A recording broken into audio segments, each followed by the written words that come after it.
Warahmatullahi wabarakatuh. Alhamdulillah, salatu wassalam ala rasulillah wa ala alihi wa sahbihi wa mawalah. Ashhadu an la ilaha illallah wahdahu la syarikalah wa ashhadu anna muhammadan abduhu wa rasuluh la nabiyya ba'dah. Allahumma fasalli ala hadha nabiyul karim sayyidina wa maulana muhammadin wa ala alihi wa sahbihi wa man tabi'ahum bi ihsanin ila yaumiddin. Amma ba'd. Alhamdulillah, dengan izin Allah kita bertemu kembali di pagi hari ini. Mudah-mudahan pertemuan kita ini senantiasa diberkahi Allah Subhanahu wa taala. Hari ini kita memulai babak baru di dalam kajian duha kita ini, Majelis Taklim Al-Aqsa Sirah Nabawiyah, karena kita masuk ke juz kedua. Di buku yang kita pergunakan itu kan berjudul Ar-Raudul Unuf, ditulis oleh Imam Abdurrahman As-Suhaili, merupakan syarah dari As-Siratun Nabawiyah li Ibn Hisham. Itu ada 4 jilid, saya sudah pernah jelaskan sebelumnya, ada 4 jilid. Nah sekarang ini masuk ke jilid kedua. Walaupun tidak semua jilid 1 kita bahas memang. Karena tidak kita bahas, karena kita waktu itu menyepakati memulai pembahasannya sejak kelahiran Nabi. Nah kelahiran Nabi itu di juz 1 itu kira-kira di tengah-tengah. Jadi separuh kitab juz 1 itu tidak kita bahas karena itu berkaitan dengan dari zaman Nabi Adam alaihissalam sampai dengan Nabi Muhammad sallallahu alaihi wasallam. Jadi juz 1 setengahnya tidak kita bahas, tapi setengahnya kita bahas. Itu pun yang setengah yang kita bahas itu sekitar 60% saja. Karena waktu itu kita sepakati supaya tidak terlalu lama gitu ya. Karena kita khawatir juga kalau terlalu lama ini, khawatir orang-orang akan kehabisan kehabisan semangat gitu takutnya. Jadi kita bahas yang penting-penting saja. Ya. Walaupun di juz 2 ini agak susah mencari yang penting-penting saja karena sudah penting semua gitu. Tapi ya kita coba nanti untuk disederhanakan lagi insya Allah. Jadi nanti mulai pembahasan hari ini, itu kalau kita lihat, kalau yang rajin memperhatikan di bagian bawah itu Ar-Raud Al-Unuf Lis-Suhaili, 2 Romawi garis miring 5. Kalau kemarin 1 Romawi kalau diperhatiin. Itu berarti juz kedua sudah. Halaman 5. Jadi 2 Romawi itu berarti juz kedua, nanti maksimum sampai juz 4. Garis miring, terus angka berikutnya itu adalah halamannya. Ya, jadi halaman 1 sampai 4 itu muqaddimah, makanya tidak saya masukkan. Jadi begitu penandaannya. Jadi kalau misalnya suatu saat buka PDF yang saya pernah kirim kapan-kapan gitu, buka, nah itu lihat di bawahnya. Nah itu kalau dia 1 itu berarti juz 1, kalau 2 juz 2, nanti juz 3 itu setelah hijrah tuh. Kalau kita sudah bahas hijrah Nabi, juz 3 itu nanti. Nah juz 4 itu nanti dimulai dengan mulai menjelang kehidupan akhir Nabi SAW. Ya. Jadi satu kitab itu sekitar 700 halaman. 700 halaman. Jadi masih berapa itu? Kalau misalnya semuanya, misalnya 700 kali 3, 2100 halaman. Ya. Dan satu kali pertemuan kita itu maksimum, kalau saya padat-padatkan tuh maksimum 12 halaman. Jadi kebayanglah panjangnya itu. Ya, makanya kata orang mengaji itu kalau kita tidak baca sendiri itu akan lama sekali. Jadi saya sangat sarankan supaya pada membaca sendiri ya. Tapi memang kalau membacanya yang bahasa Indonesianya itu terkadang memang ada yang kurang. Jadi ya banyak pilihannya, tidak banyak, kita ikut ngaji atau kita belajar bahasa Arab. Itu, belajar bahasa Arab bisa baca sendiri. Dan itu jauh lebih nikmat, bisa tengah malam mau kapan aja. Jadi kan kita bisa menikmatinya gitu ya. Saya semalam ini tambahan cerita aja. Semalam itu sampai hampir jam 1 saya, dari jam 10 lah selesai kajian-kajian itu jam 10 malam biasanya. Nah itu 11, 12, 1, 3 jam itu baca buku itu. Masih sempat baca buku. Ya. Jadi baca buku dan sekaligus membuka paket-paket yang baru datang ya. Paket buku. Jadi di paket buku. Setiap minggu ada 1 paket, setiap bulan ada 1 paket dari luar negeri, setiap 2 bulan ada paket dari Mesir. Jadi bukunya tuh unlimited. Jadi saya lagi mikir untuk ekspansi. Ya, istri nampaknya udah sepakat ada 1 ruangan yang akan dijadiin perpus ya. Entah kita nanti tidur di mana. Ya, kebetulan saya kebagian istri yang mau tidurnya pindah-pindah gitu. Jadi jadinya buku ya yang menghabiskan space di rumah itu. Ya, alhamdulillah anak-anak sudah keluar semua, maksudnya sudah pada mondok atau sudah pada kerja dan lagi di luar atau lagi urusan melanjutkan studinya. Jadi rumah agak sedikit kosong. Ya. Nah, kemarin itu ada satu hal yang menarik bahwa kalau kita ingin tahu sejauh mana seseorang itu masih memiliki fitrah kemanusiaannya adalah kita melihat dari undur, perhatikan ya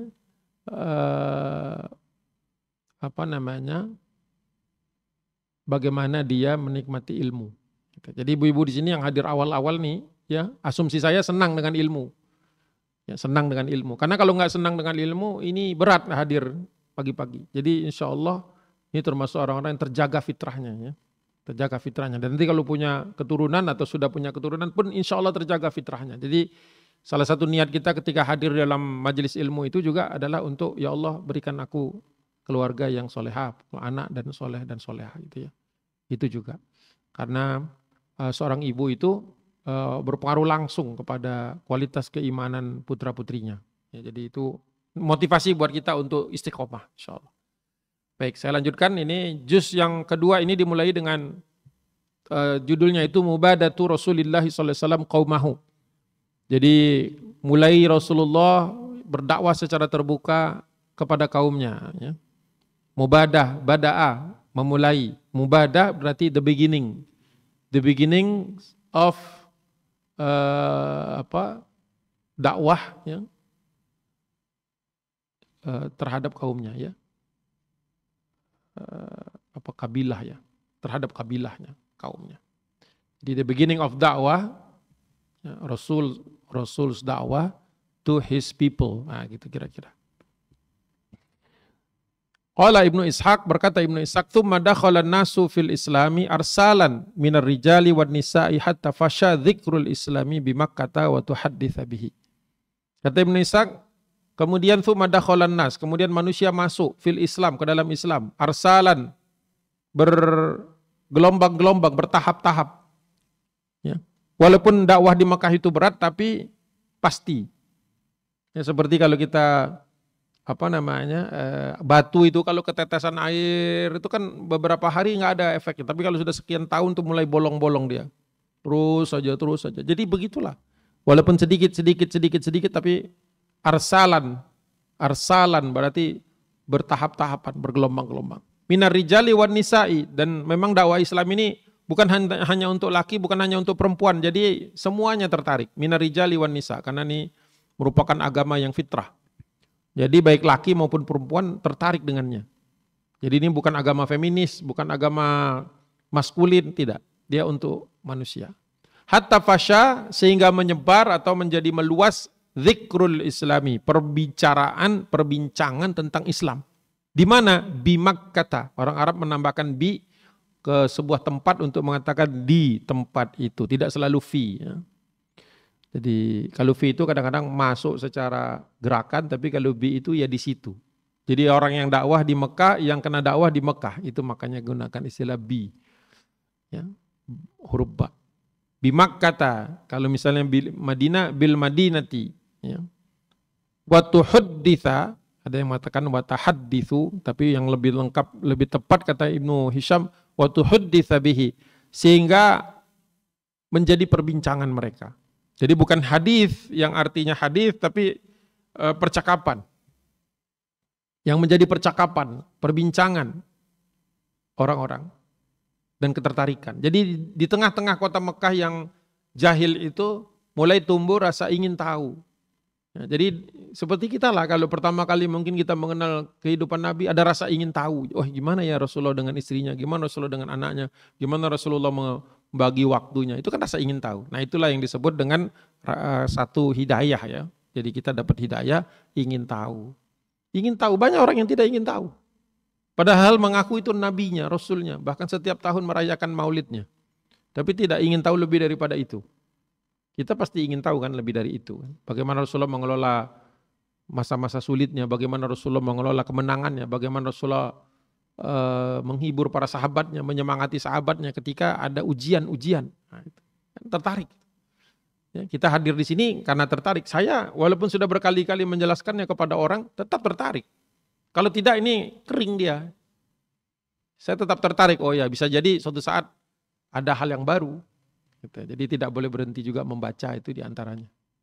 Ya. Sirah di rumah itu dari berbagai versi ada sekitar 20-an sirah. Jadi kalau ada penulis baru atau kitab-kitab yang saya belum tahu, yang sudah ditulis lama tapi saya belum tahu, nah itu saya senang sekali itu. Jadi saya tanyakan ke teman-teman yang ada di Kairo utamanya, ya ada nggak kitab-kitab sirah yang saya belum tahu gitu. Agak sombong sebenarnya, tapi nggak boleh sebenarnya. Tapi saya ingin tahu bahwa oh yang ini saya udah punya, ini udah punya. Jadi kasih lihat sama dia, Ustadz yang di toko buku ini, yang ini udah. Nah yang ini nih belum nih, tolong belikan. Waalaikumsalam warahmatullahi wabarakatuh. Ahlan wa sahlan. Ya. Jadi gembiranya saya itu kalau datangnya buku itu ada ya mungkin melebihi gembiranya orang kalau dapat apa gitu. Jadi gitu. Alhamdulillah. Ada nikmat tersendiri ketika kita mendapatkan ilmu, apalagi membagikannya, sharingnya itu nikmat. Nikmat yang nggak bisa kita cari. Nggak bisa kita cari-cari di mana gitu, nggak ada dia. Ya. Dan kemarin saya lihat ada satu infografis. Ya, menggambarkan minat baca orang Indonesia. Tapi dilihat dari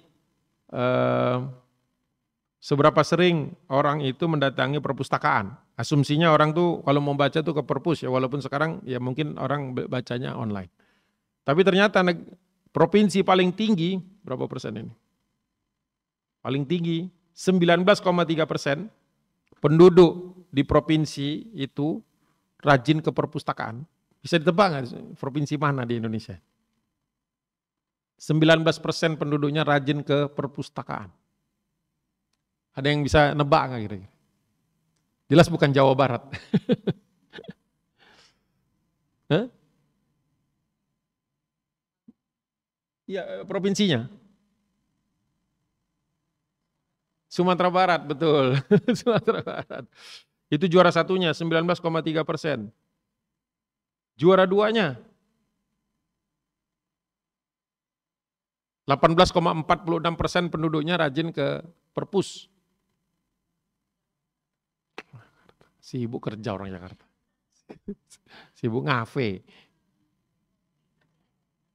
Aceh itu nomor 4 dengan 14,47%. Nomor 2-nya di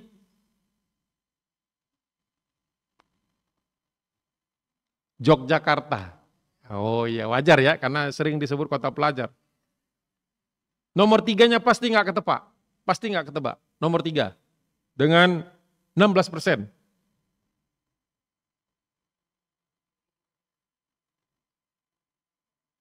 Yang ketiga aja, nanti 4, 5, 6, 7, 8 saya kasih tahu. Nomor 3 ini, pasti nggak ketebak, saya sendiri kaget. Bangka Belitung. Bangka Belitung, pulau kecil itu dua itu. Iya, alhamdulillah ya. Saya dulu ada beberapa kali lah ke Pangkal Pinang, ke Mentok, ke mana itu, ke Bangka Belitung. Ya, ya. Nah, yang ketiga di situ, keempat Aceh, yang kelima NTB, Nusa Tenggara Barat, yang kelima adalah yang kelima itu, yang keenam Gorontalo, nomor 7 Kepulauan Riau, nomor 8 Sulawesi Selatan. Jakarta nggak masuk, Jawa Barat nggak masuk. Saya tulis di situ. Mohon maaf ya Jawa Barat, saya termasuk penghuni Jawa Barat hampir nggak pernah ke perpus karena buku saya ada di rumah semua, jadi saya nggak perlu ke perpus. Ya, ya. Tapi itu kan gambaran umum, ya, masya Allah. Ya, itulah. Itu nikmat. Jadi kita itu bisa jadi Bapak Ibu mungkin punya darah dari provinsi itu. Nah itu berarti punya potensi bagus itu literasinya gitu. Ya, berarti bagus juga sering saya sarankan di rumah tuh bikin perpustakaan kecil lah. Walaupun cuma satu rak kecil gitu, satu rak buku yang kecil itu. Tapi sediakanlah buku-buku yang bervariasi ya untuk anak-anak, untuk remaja, untuk kita. Ada sudut buku kasih karpet yang baik gitu ya. Kalau perlu di situ ada, kalau misalnya nggak ada pendingin, kipas angin atau apa. Pokoknya dibuat nyaman lah. Ya, kalau perlu di situ ada tempat minuman atau makanan yang gampang gitu kan. Buatlah itu semacam satu pojok yang spesial di dalam rumah. Ya. Terutama kalau anaknya masih kecil-kecil. Nah, kalau udah gede-gede ya mungkin buat sendiri aja. Nah, kita juga bisa melihat di dalam surat An-Nas ya. Kita semua sering baca surat An-Nas kan. Wa ra'aitan nasa yadkhuluna fi dinillahi afwaja. Bukan surat An-Nas, surat An-Nasr ini. Secara kurang R-nya. Idza jaa nasrullahi wal fath wa ra'aitan nasa yadkhuluna fi dinillahi afwaja. Fasabbih bihamdi rabbika wastaghfir innahu kana tawwaba. Nah, itu ada di ayat yang kedua itu Allah firmankan wa ra'aitan nasa, dan engkau akan melihat manusia wahai Muhammad yadkhuluna, masuk fi dinillah, ke dalam agama Allah afwajan. Afwajan itu sama dengan arsalan, sama maknanya. Jadi sudah Allah beritahu kepada Nabi Muhammad SAW bahwa nanti manusia ini dengan izin Allah, dengan kehendak Allah akan masuk Islam berbondong-bondong. Kalau sekarang terjadi di Eropa, yang tadinya banyak orang yang membenci Islam malah masuk Islam. Yang tadinya menghujat Islam malah masuk Islam. Orang Islam nih mulai keluar dari Islamnya. Jadi sekarang ini hati-hati kita, jangan sampai kita malah justru ketika orang asing berbondong-bondong masuk Islam, kitanya malah anak kita keluar dari Islam. Alhamdulillah. Ya. Jadi ini hikmahnya Rasulullah itu berdakwah itu bukan hanya keluarganya saja yang menikmati bagusnya akhlak Nabi, tapi mereka juga tertarik untuk meniru Nabi kan. Laqad kana lakum fi Rasulillahi uswatun hasanah. Sungguh ada pada diri Nabi itu contoh yang paling bagus. Jadi kalau kita ngaji itu jangan lupa, oh Rasulullah orangnya jujur. Nah, kita kondisikan supaya kita juga jujur. Oh Rasulullah itu orangnya penyayang, maka kita juga begitu. Oh Rasulullah itu peduli dan sebagainya. Jadi bukan hanya dibaca tapi muncul dalam hidup kita. Itu penting. Kalau tidak kita cuma ahli baca saja. Ya. Karena amal itu kan adalah buah dari ilmu. Ya. Jadi setelah kita punya ilmu, punya pengetahuan, kita beramal. Karena amal tanpa ilmu ini nanti bisa sesat nih kemana-mana. Tapi kalau ilmu tanpa amal dia sia-sia. Sia-sia, kecil itu manfaatnya. Ya. Harus ada banyak manfaatnya bagi kita. Jadi makanya saya katakan kondisikan. Ya, supaya keluarga kita juga senang membaca, senang belajar, siapkan. Ya, kondisikan di rumah kita masing-masing, ibu-ibu sini, ya nggak harus sekaligus, tapi sedikit-sedikit. Ciptakan lingkungan yang kondusif untuk belajar anak-anak. Kalau sudah punya cucu, cucu bisa. Kalau lagi dititip di rumah tuh cucu ajak belajar. Sehingga cucunya nggak mau pulang nanti. Ibunya datang mau dijemput, mana cucunya masih baca ternyata di situ nggak mau pulang gitu kan. Nah itu. Baru jadi nenek teladan. Gitu. Jadi neneknya juga harus baca. Harus rajin membaca. Gitu. Itu yang pertama. Yang kedua, tsumma innallaha amara Rasulullah SAW an yasda'a bima ja'ahu minhu. Kemudian setelah itu Allah memerintahkan kepada Rasulnya an yasda'a. Nah tadi ayatnya dibaca sama qari kita tadi. Ayat keberapa itu? Yang fasda' bima tu'maru wa'arid 'anil musyrikin. Ayat berapa tadi? 95 ya? Atau 94? 94. Ya. Di surat apa tadi? Surah Al-Hijr. Ya betul kan yang dibaca itu tadi? Nah, atau tadi nggak dengar pasti. Pas yang tilawah, yang lainnya sibuk yang lain. Coba lihat surah Al-Hijr. Al-Hijr itu surat ke-15 sebelum An-Nahl. Ayatnya itu dari 94 sampai akhir tuh, sampai ayat 99. Jadi ayat ini ketika turun merupakan asbabun nuzul dari, jadi sebab dari ayat ini turun adalah Allah ingin agar Rasulullah itu berdakwahnya secara terbuka. Dan ayat ini diyakini turunnya itu di tahun ketiga kenabian, Jadi Rasulullah kan diangkat jadi nabi usia 40 tahun. Nah, di usia ke-43 atau sudah 3 tahun menjadi rasul, baru turun ayat ini. Ya. ayat ini berfirman, Allah berfirman di dalam ayat ini, fasda, dan sampaikanlah secara terbuka, bima tu'maru, apa yang kami perintahkan, wa a'rid, dan berpalinglah anil musyrikin, dari gangguan orang musyrikin. Nah hadisnya itu, thumma innallaha amara Rasulullah SAW an yasda'a bima ja'ahu minhu. Dan Rasulullah dan Allah SWT memerintahkan kepada Rasulullah agar menyampaikan secara terbuka bima, terhadap apa, ja'ahu, yang telah datang kepadanya, minhu, dari Allah. Ya. Apa yang turun kepada Allah, kepada Nabi SAW dari Allah? Al-Quran. Jadi mulai setelah ayat itu turun, itu Rasulullah nggak memikir-pikir lagi, wah ini gimana ya, kalau disampaikan secara terbuka nanti orang pada nggak mau terima, nanti orang marah. Tapi Rasulullah nggak peduli dengan itu. Karena sudah perintah Allah, maka Nabi sami'na wa ata'na, mendengar dan taat. Ini makanya para ulama sepakat bahwa hanya 3 tahun saja dakwah Nabi itu tertutup. Tertutup itu maksudnya ya tidak dibuatkan forumnya, tidak disampaikan kepada orang-orang banyak, tapi dari rumah ke rumah, dari teman ke teman, dari pertemuan-pertemuan. Nah, jadi tetap berdakwah, tapi tidak secara terbuka. Kenapa? Karena perintahnya baru turun setelah 3 tahun berdakwah secara tertutup, baru turun suruh terbuka. Nah makanya tolong sekalian dibuka itu surah Al-Hijr, jangan langsung ditutup. Karena pembahasannya itu dari 94, 95, 96, 97, 98, 99. Tadi kan dibacakan. Fasda bima tu'maru wa arid anil musyrikin. Tadi sudah.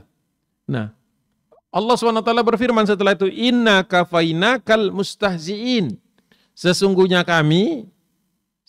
cukuplah kami bagimu. Ya, kafainaka. Ya, kafainaka, inna kafainakal mustahziin. Mustahziin itu orang yang senang, apa? Kalau di terjemahan itu disebutkan adalah orang yang mengolok-olok. Ya, bahasa Indonesianya mustahziin itu mengolok-olok. Jadi tantangan pertama Rasulullah itu mulai diolok-olok. Sebelumnya tidak ada. Tapi setelah itu ada olok-olok. Jadi Rasulullah pun sudah tahu begitu ayat ini turun, wah ini resiko ini. Kadang-kadang kan kita suka nggak mau karena takut ya. Wah nanti kalau berdakwah dianggap sok alim, itu takut. Tapi kata Allah, inna kafainakal mustahziin. Biarlah kami, sungguh kami cukup bagimu, ya. Jadi cukuplah kami sebagai pelindungmu dari orang-orang yang senang mengolok-olok. Jadi kalau kita sudah berdakwah itu nggak usah takut diolok-olok. Misalnya kita nyampain ke teman gitu kan, ayolah ikut pengajian misalnya. Ah, rajin amat sih, ya. Gitu misalnya gitu. Itu kan sindiran ya. Atau ini aja sok alim misalnya gitu. Padahal alim itu bagus ya. Tapi dikasih sok gitu. Sok alim itu sebenarnya bagus kan. Daripada sok kafir gitu kan misalnya, waduh, sok kafir lu gitu kan. Sok bodoh gitu kan, lawannya alim kan, alim berilmu. Lawannya kan jahil kan, alim jahil. Alim berilmu, jahil bodoh, tidak berilmu. Tapi nggak pernah yang buruk-buruk tuh nggak pernah ada soknya. Ya kan? Sok pinter, tapi nggak ada orang bilang sok bodoh. Selalu yang pinter-pinter, yang bagus-bagus yang ditambahin sok supaya orang tidak mau melakukannya. Sok rajin, males gak ada kan? Sok males. Sok rajin ada? Ada. Sok pinter, bodoh gak? Sok bodoh gitu gak ada. Karena orang kalau melakukannya orang lain udah nggak ngurusin gitu kan. Tapi kalau orang mau yang positif, orang tuh mulai ngomongin. Jadi jangan takut, jangan malu diomongin orang, biasa aja. Selama kita tidak melakukan hal yang buruk, misalnya kalau kecuali kita pamer lah, sombong, nah itu nggak boleh. Tapi kalau kata orang lain ya biarin aja. Orang lain masa mulutnya kita bisa atur, kan nggak bisa. Mulut orang lain ya mulut orang lain gitu. Yang kita kendalikan telinga kita. Mau dengar apa enggak gitu kan. Kalau mulut orang lain kan nggak bisa kita atur. Yang bisa kita atur telinga kita, bisa sumbat kita tutup sementara, pura-pura nggak denger gitu kan. Hah? Apa gitu aja. Biar dia jiper biar dia kesel. Jadi Allah memberikan pertolongannya. inna kafainakal mustahziin. Setelah itu alladzi, siapa orang yang mustahziin? Siapa orang yang suka mengolok-olok? Allah kasih tahu nih. Langsung Allah kasih tahu, awas ya nanti kalau sudah mulai berdakwah pasti ada yang ngolok-olok. Dan orang yang mengolok-olok itu tipikalnya sebagai berikut. Alladzina yaj'aluna ma'allahi ilahan akhar. Yaitu orang yang senang mengadakan sesuatu sesembahan selain Allah. Maksudnya orang musyrik. Jadi Allah sudah identifikasi. Kamu nanti akan diolok-olok. Yang mengolok-olok itu orang yang mensekutukan Allah. Jadi ya tenang aja. Maksud Allah tenang aja. Orang musyrik itu. Jadi Rasulullah tidak disuruh marah, nggak disuruh ngelawan, nggak disuruh bales, enggak. Cukup apa? Tadi kafainaka. Cukuplah bagimu pelindung, kami pelindungnya. Kami itu maksudnya Allah. Fasaufa ya'lamun. Wah, ini kabar gembira. Fasaufa ya'lamun. Nanti mereka akan tahu juga kok kebenaran itu. Jadi siapa yang menunjuki kebenaran pada manusia itu? Allah. Kita cuma melakukan upaya-upaya manusia saja.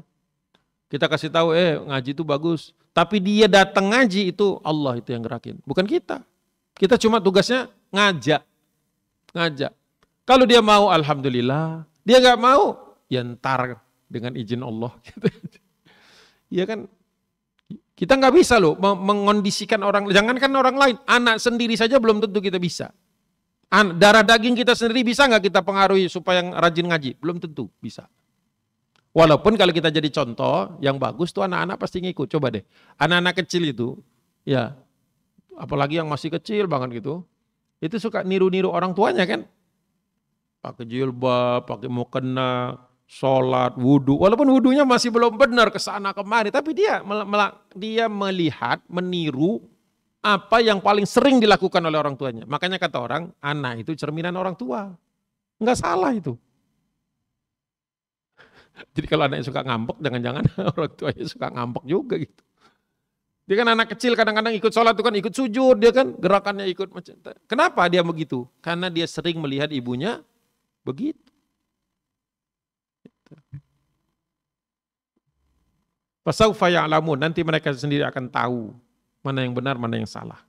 Walaqad, berikutnya 97. Walaqad na'lamu annaka yadhiqu sadruka bima yaqulun. Nah, ini Allah mengakui, Allah menyadari, salah.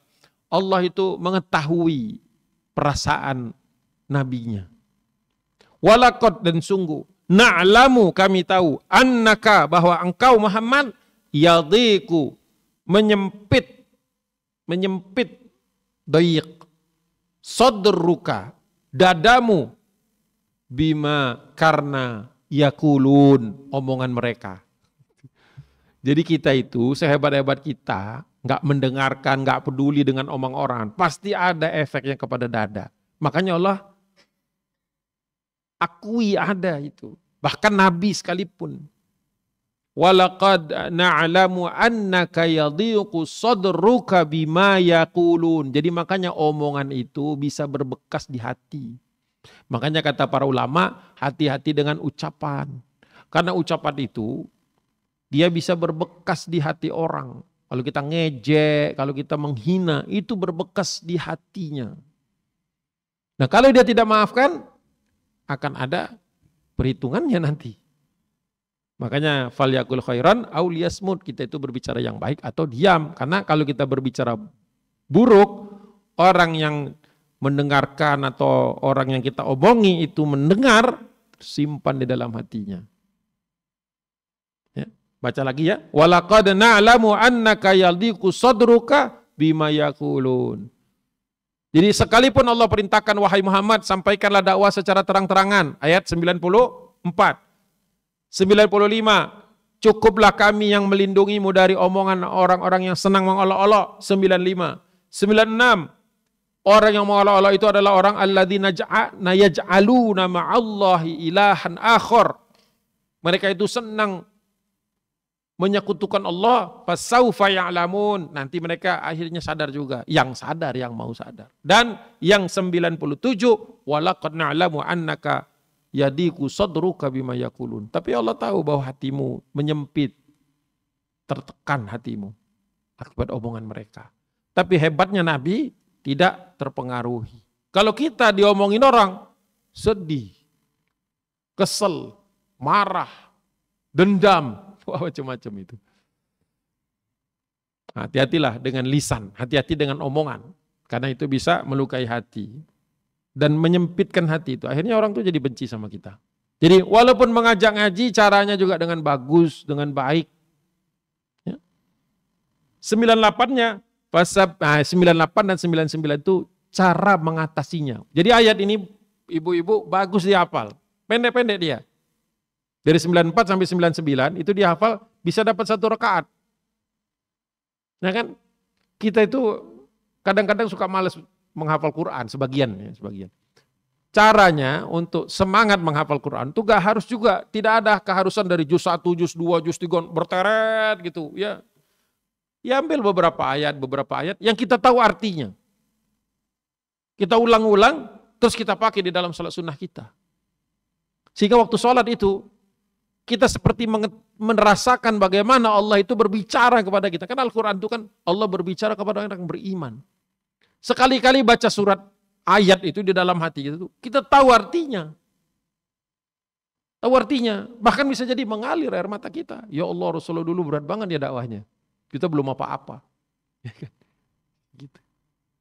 Fasda' bima tu'maru wa a'rid 'anil musyrikin. Ya kan? Inna kafainaka bil mustahziin. Al mustahziin saja. Inna kafainakal mustahziin alladzina yaj'aluna ma'allahi ilahan akhar fasawfa ya'lamun. Terus walaqad na'lamu annaka yadhiqu sadruka bima yaqulun. Fasabbih bihamdi rabbika wa kum minas sajidin. Wa'bud rabbaka hatta ya'tiyakal yaqin. Allahu Akbar. Berapa ayat itu? Dari 94 sampai 99. 5 ayat. Betul nggak? 5 apa 6? 6 ayat cuman. Ulang, zuhur udah bisa dipakai. ulang terus. Tapi jangan lupa, saya tadi menghafalnya waktu lepas-lepas itu mengingat ceritanya. Akhirnya jadi ingat omongan ayatnya. Ingat ceritanya. Terus diulang lama-lama sudah dapat itu modal 6 ayat untuk 1 rakaat. Nanti 6 ayat yang lain sebelumnya atau sesudahnya. Dengan seperti itu Al-Quran yang kita hafal enak kita pakainya, mudah kita menghafalnya, lama dia tersimpannya dan kita tahu ceritanya. Jadi setiap kali ada, misalnya kita lagi berjamaah, tiba-tiba imamnya membacakan itu. Oh, ini cerita yang kemarin ini. Gitu.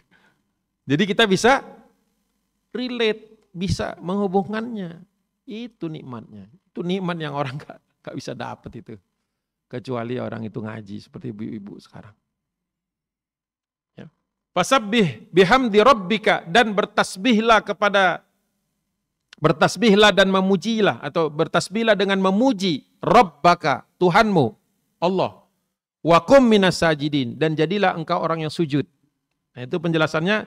Ternyata untuk mengatasi tekanan di dalam hati, menyempitnya dada tadi, akibat omongan-omongan tadi, bima yakulun, adalah bertasbih dan sujud. Itu khasiatnya. Bertasbih itu subhanallah, subhanallah, subhanallah, atau memuji Allah, subhanallah dalam hal. Jadi ada yang tasbih yang artinya kita baca berulang-ulang kali, ada juga ketika kita yuk ngaji, sombong loh, ya, soalim loh, astagfirullah, subhanallah, gitu baca aja. Jadi ketika kita dapat satu respon negatif, cukup kita bertasbih saja. Karena Allah merintahkan kepada Nabi Muhammad, bukan kepada orang lain, kepada Nabi Muhammad ketika hatinya lagi tertekan akibat omongan orang-orang musyrikin, orang-orang yang tidak mau didakwahi, disuruh fasabbih bihamdi rabbika, subhanallah, bertasbih saja, maha suci Allah. Ya. Udah nggak usah dilayani, jangan langsung diajak tempur, bantah-bantahan, nggak perlu. Kan fasaufa ya'lamun kan tadi katanya nanti dia juga akan terbuka juga nanti. Kita yakin saja bahwa dia nanti akan sadar juga. Mungkin belum sekarang, mungkin belum bulan ini, mungkin bulan depan, mungkin tahun depan, who knows, kita nggak tahu. Yang penting kita jangan menyerah dan tidak usah menyerang balik, cukup bertasbih saja. Masih kurang juga bertasbih, fasabbih bihamdi rabbika wa kum minas sajidin. Ada dua makna, sajidin di sini sujud, beneran tuh sujud ketika kening kita mengenai tempat sujud, atau Ibnu Katsir mengatakan minas sajidin, yakni minas solihi, minal musallin. Itu sholat maksudnya. Jadi sujud bisa dua arti, bisa sujud yang artinya ketika kita lagi banyak masalah itu sujud saja. Sujud mutlak namanya. Sujud kapan saja, sujud itu tidak harus sholat.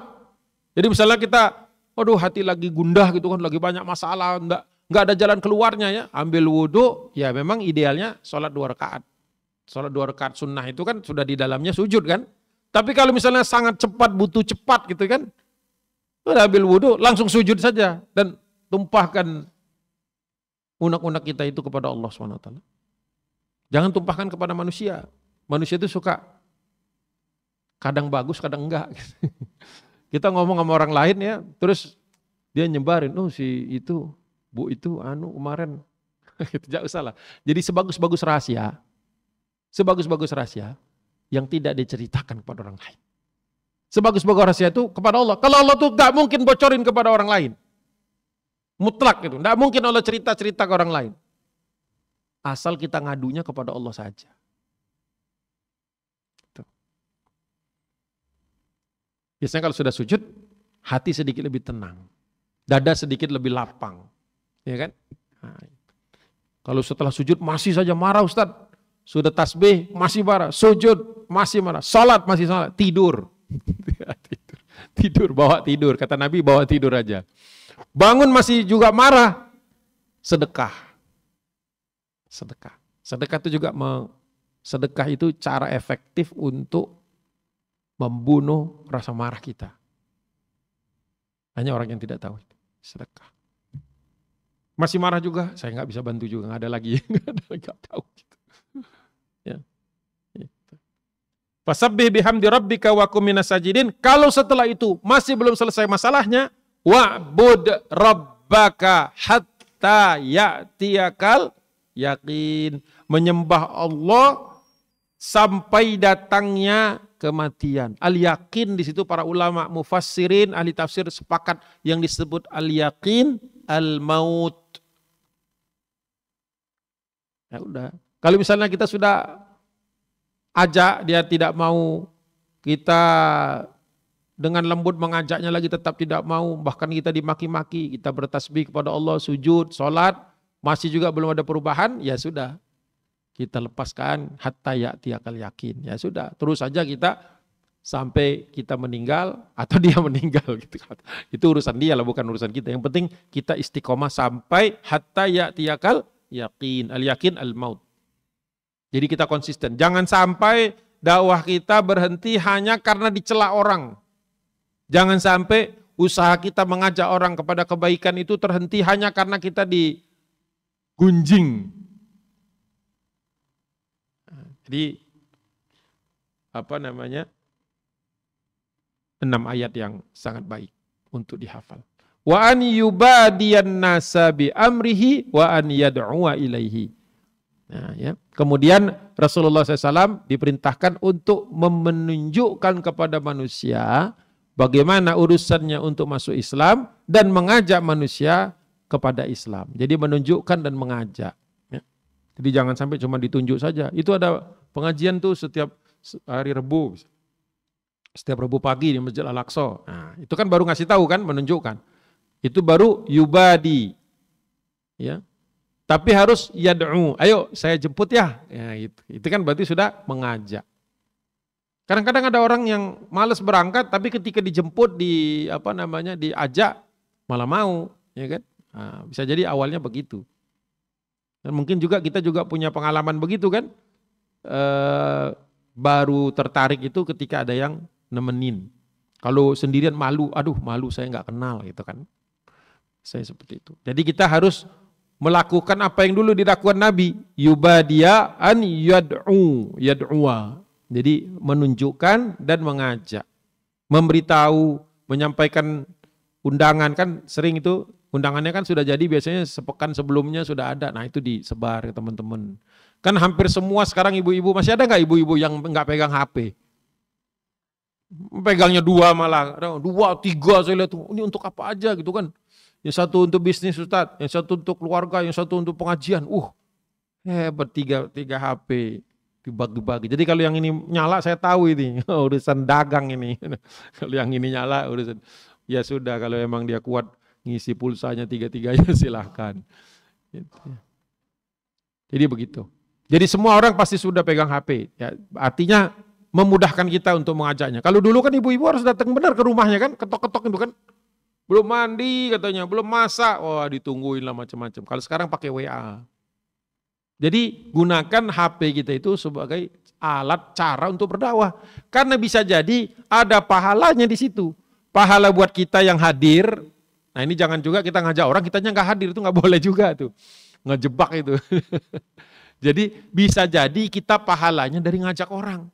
Orang itu kalau datang ngaji, berkah dari kita ajak, itu pahala dapat kita. Dapat pahalanya. Terus dia ngajak orang lagi, pahalanya ngalir ke kita juga itu. Ngalir ke kita juga. Ya. Jadi jangan bosan gitu. Itu salah satunya. Ya. Bukan karena apa-apa, karena kita ingin agar orang-orang semua mengetahui yang baik, ya, supaya nanti keluarganya juga baik. Kalau tetangga kita baik, maka makin banyak orang baik, makin bagus. Kan banyak orang komplain kan, tetangganya kiri kanan ada yang nggak begini, nggak begitu kan. Tapi nggak pernah tetangganya diajak ngaji. Ya gimana coba? Jangan hanya komplain ketika tetangga kita nggak bener gitu, tapi ketika ada acara yang baik kita nggak ajak. Ajak. Malu Ustadz gitu kan, saya bukan ustazah. Iya nggak apa-apa, emang yang ngajak tuh harus ustazah? Enggak. Ya. Ajak. Itu semangat Nabi SAW. Bayangkan Rasulullah itu siap dimaki-maki orang, digunjing orang, diomongin orang, tapi tidak ada masalah dengan itu karena hatta inna kafainakal mustahziin. Cukuplah Allah nanti yang akan menjadi pelindung ketika kita diomongin orang-orang yang suka ngomongin di belakang kita. Perhatikan deh, orang tuh yang suka ngomongin kita biasanya di belakang. Gak berani ngomong di depan dia kan, ngomongin di belakang kan. Makanya kita kalau ada orang ngomong di belakang jangan noleh. Kenapa kalau noleh? Jadi dia jadi di depan. Biarin aja dia di belakang terus. Itu rumusnya. Jadi kalau kita diomongin orang di belakang jangan noleh. Kalau noleh dia jadi di depan.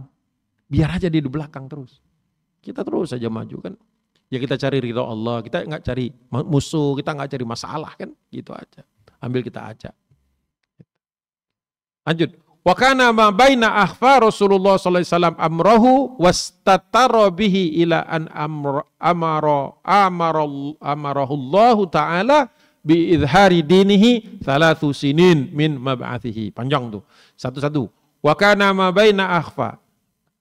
Waktu antara akhfa Rasulullah mengajak secara tertutup amrahu untuk urusan agamanya, wastatara, ya, wastatara itu menampakkan, sama izhar tadi, ya, ila an amarallah ta'ala bi izharihi, yaitu ketika perintah muncul untuk menyampaikan secara terbuka itu, ya, izhari dinihi, untuk menunjukkan identitas keislamannya, agamanya, kata Ibnu Hisham 3 sinin, 3 tahun.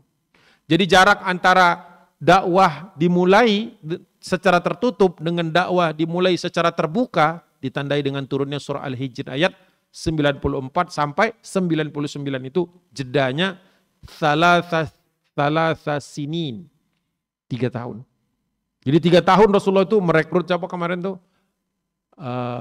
Khadijah, Ali bin Abi Thalib, terus siapa? Zaid bin Haritha, anak-anak Rasulullah, ya, dari Zainab,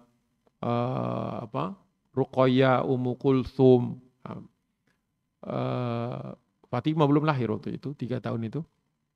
Kemudian Abu Bakar, Utsman, Umar belum, ya. Umar tuh tahun ke-6. Jadi Umar itu menarik nih dari sahabat Nabi yang dekat nih kan Abu Bakar kan. Umar, Utsman, Ali. Ali paling awal karena tinggal di rumah Nabi. Abu Bakar setelah itu dekat dengan Nabi tapi tidak serumah. Iya. Utsman itu dibawa oleh dakwahnya Abu Bakar. Umar itu di antara 4 Khulafaur Rasyidin yang paling akhir masuk Islamnya, tahun ke-6. Jadi setelah Rasulullah berdakwah 3 tahun terbuka, baru Umar masuk Islam. Nah selama 3 tahun terbuka itu, Umar itu paling getol, menyerang, mengganggu, menganiaya kaum muslimin. Tapi dengan Rasulullah dia nggak berani. Sampai Rasulullah dulu pernah ditantang sama Umar untuk wrestling. Wrestling tau nggak? Apa? Gulat. Iya, bergulat dengan Nabi. Umar bin Khattab kalah sama Rasulullah. Wahai Muhammad, kalau agamamu benar, ayo kita wrestling. Gitu. Ayo kita gulat. Ditantangin sama Nabi. Rasulullah juga memang orang yang kuat. Jadi Umar itu kalah, terbanting, dia jatuh. Tapi Umar hatinya masih keras waktu itu. Baiklah kamu menang, tapi aku belum mau masuk Islam. Malu-malu mungkin. Ya, baru masuk Islam setelah adiknya masuk Islam. Fatimah Al-Khattab. Fatimah binti Khattab masuk Islam, baru kakaknya masuk Islam. Itu pun peristiwanya panjang. Nanti kita bahas kalau sudah sampai di pembahasan itu. Ya. Jadi 3 tahun lamanya Rasulullah berdakwah secara tertutup. Tsumma qala Allah Ta'ala, barulah Allah berfirman dan menurunkan ayatnya yang kita sudah baca tadi. Fasda' bima tu'maru wa a'rid anil musyrikin. Terus ya, itu bukan cuma satu itu. Sampai dengan wa'bud rabbaka hatta ya'tiyakal yaqin. Itu sampai situ. Jadi Jibril turun 1, 2, 3, 4, 5, 6. 6 ayat terakhir surah Al-Hijr, surat ke-15. Turun, langsung memerintahkan Nabi sejak turunnya ayat ini, dakwahmu tidak boleh tertutup lagi, harus terbuka. Konsekuensinya akan diolok-olok, tapi cukuplah Allah yang melindungi kalian.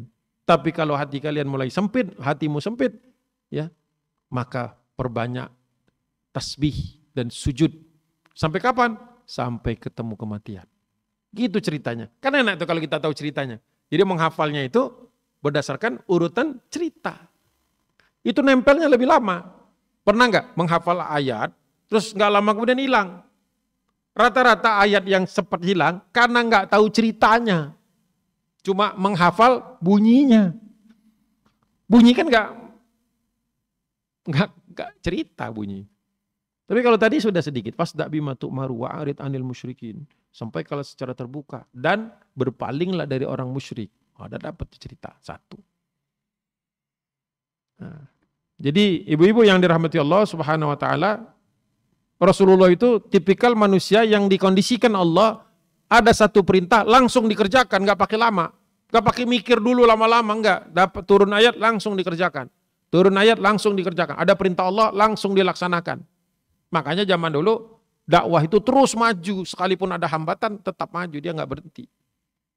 Sekalipun sehari itu mungkin katakanlah, ada saja hari-hari kata Nabi, di mana nggak ada satupun orang yang aku ajak Islam, masuk Islam itu mau. Tapi Rasulullah besok tidak jatuh semangat. Siapa yang menyemangatinya? Khadijah. Iya, kan waktu itu sudah kita bahas. Rasulullah itu ketika pulang ke rumah, dakwah, itu sama Khadijah. Ya, setelah pulang tuh sore-sore hari, bercerita bahwa hari ini nggak ada satupun yang mau Khadijah. Kata Khadijah, apa-apa besok kita mulai lagi saja. Ya. Dan Rasulullah men-share gitu, menceritakan kebahagiaannya ketika ada satu orang saja. Dari sekian orang seharian itu kan Rasulullah ketemu di pasar, ketemu di jalan, ketemu di mana-mana. Satu orang saja datang, aku ingin memeluk agama Islam. Itu senangnya bukan main. Satu orang saja senangnya bukan main. Gimana sebanyak ini? Rasulullah tuh bangga. Aku akan bangga dengan umatku yang beriman maksudnya, yang istiqomah dengan jumlahnya yang banyak. Karena apa? Ternyata dari dakwah Nabi ke 1 orang, ke 2 orang, ke 3 orang, terus akhirnya sampai miliaran. Makanya pahala Nabi itu pasti paling banyak daripada semua orang. Karena apa? Semua dakwah mulainya dari Nabi. Ya, dakwah ke Zaid nanti ke para teman-temannya. Dakwah ke Khadijah nanti ke teman-teman istri-istri para sahabat. Dakwah ke Ali kepada pemuda-pemuda, dakwah ke Abu Bakar ke ke saudagar-saudagar. Nanti dari saudagar-saudagar ini ke bawah lagi, yang ini tadi ke bawah lagi, ke bawah lagi. Kebayang nggak banyaknya itu? Sepeser pun Rasulullah nggak dapat uang, tapi pahalanya unlimited. Karena tiap hari kan ada orang masuk Islam. Tiap hari ada orang masuk Islam. Sampai detik ini. Bahkan mungkin sedetik itu berapa orang di seluruh dunia itu masuk Islam. Hebat. Bayangkan satu orang bersolawat kepada Nabi saja, mendapatkan 10 kebaikan. Segitu banyak orang bersolawat kepada Nabi itu, unlimited kebaikannya. Banyak sekali. Jadi harus kita bisa melihatnya dari sudut pandang bahwa kita ini bagian dari gerbong dakwah ini. Ibaratnya Rasulullah itu sebagai kereta yang paling depan, kita nih di belakang-belakang sudah. Tapi tetap semangat kita kan, karena pasti nanti ada gerbong di belakang kita lagi. Ya, anak kita nanti, cucu kita dan sebagainya ke belakang. Bahagialah kita ketika dalam satu umat ini. Satu umat. Bahagia kita. Jadi kalau yang tidak berdakwah itu nggak ada belakangnya, nggak ada rentengan, berhenti di dia.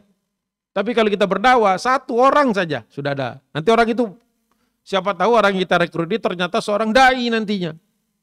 Berarti kan nyantol kita di situ.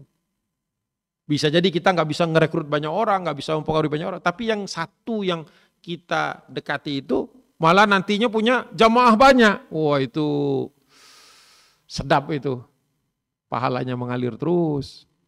Asal ikhlas tadi. Ngerjakannya jangan dengan pamrih. Asal ikhlas. Itu.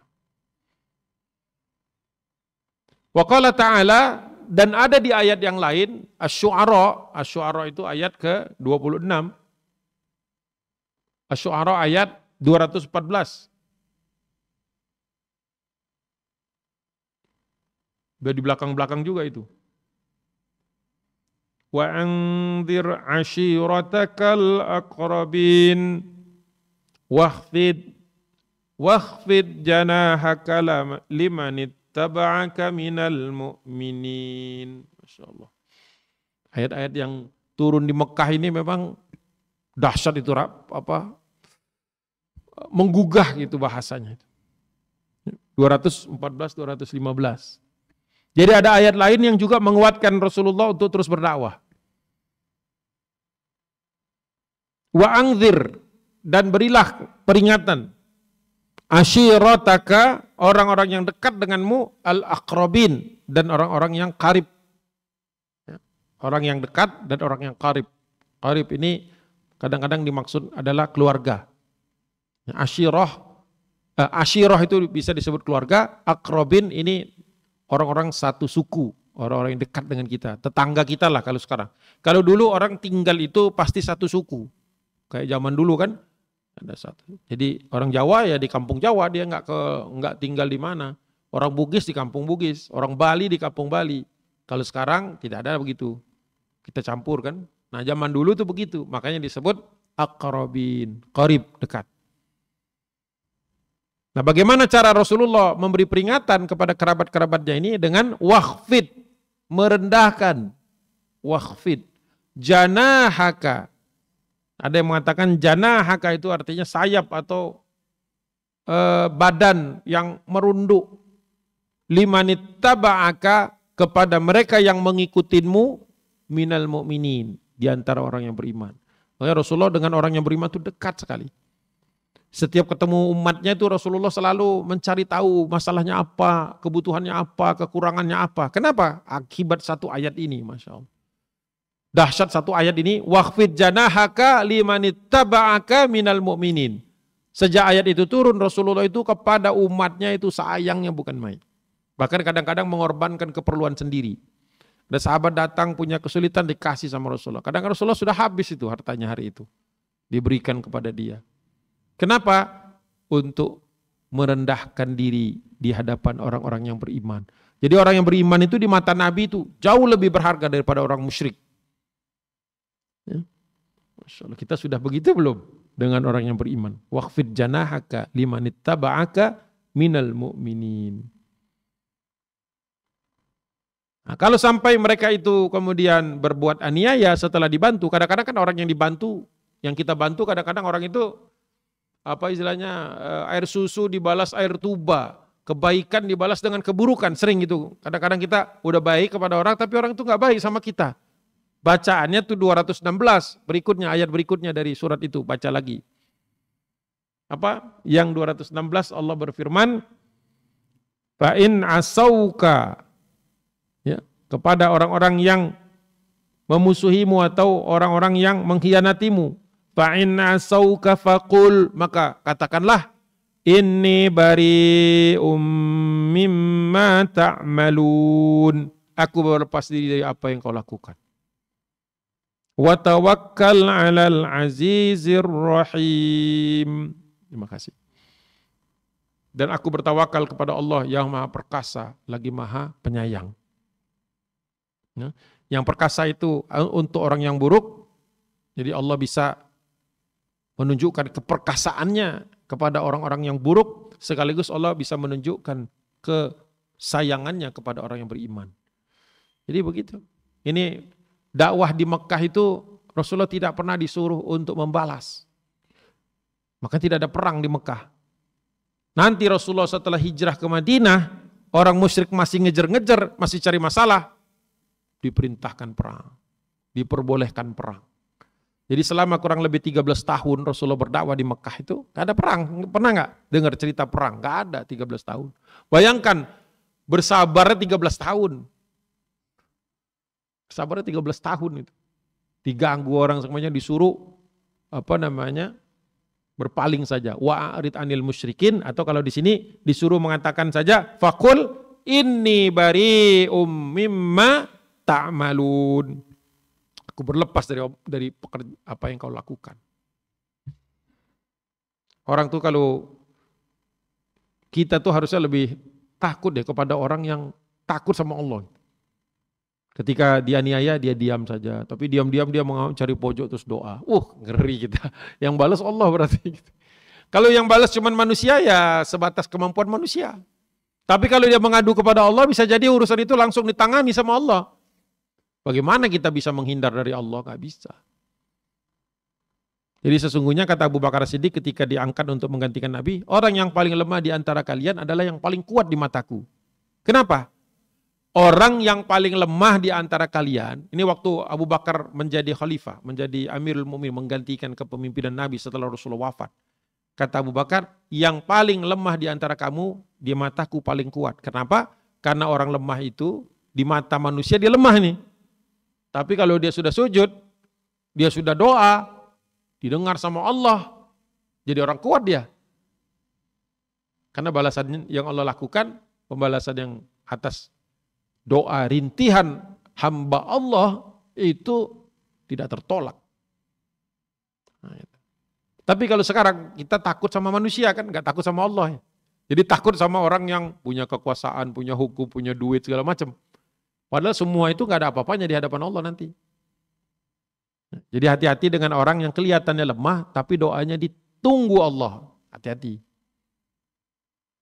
Hati-hati yang seperti itu. Nah itu bisa dapat tambahan lagi nih untuk ayat kedua nih hafalannya kan supaya satu kisah. Wa anzir ashiratakal aqrabin, pendek kan? Wakhfid janahaka liman ittaba'aka minal mu'minin fa in asauka faqul inni bari'um mimma ta'malun wa tawakkal 'alal azizir rahim. Allahu akbar. Pendek-pendek ayatnya. Sesekali jangan kulhu, sesekali jangan anas, gitu loh. Agak tambah sedikit. Ustadz baru hafal satu ayat, nggak apa-apa satu ayat saja. Fasda' bima tu'maru wa'arid anil musyrikin. Hafalnya cuma itu. Allahu Akbar, nggak apa-apa.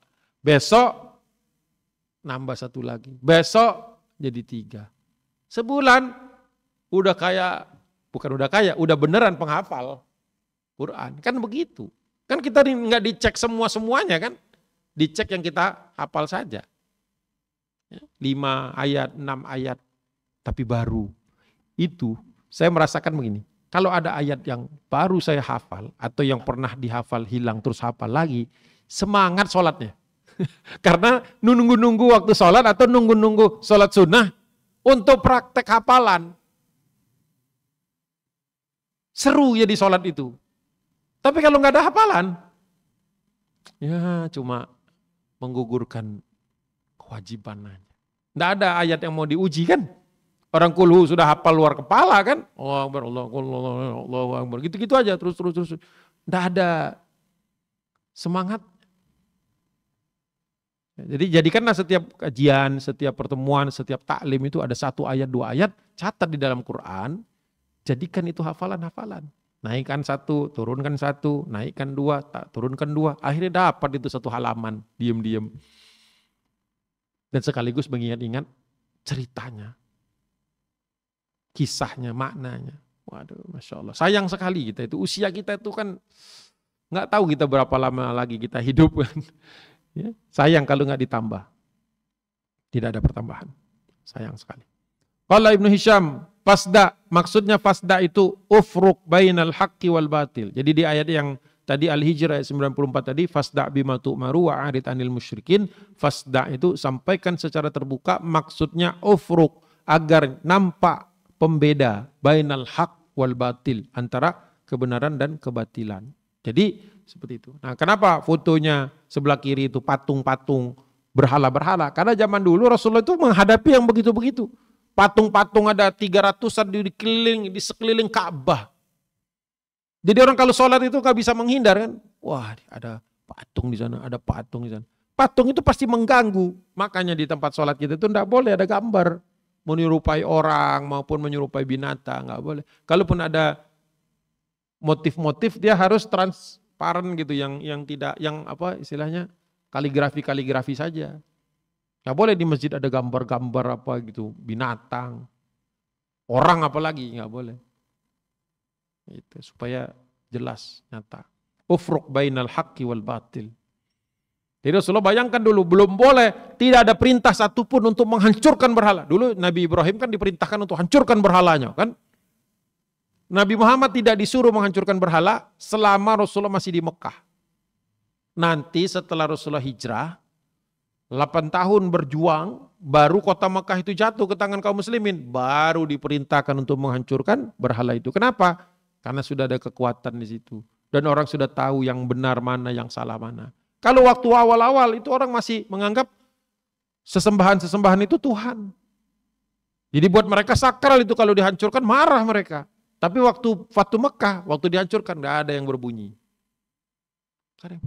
Itu dakwah itu, bertahap.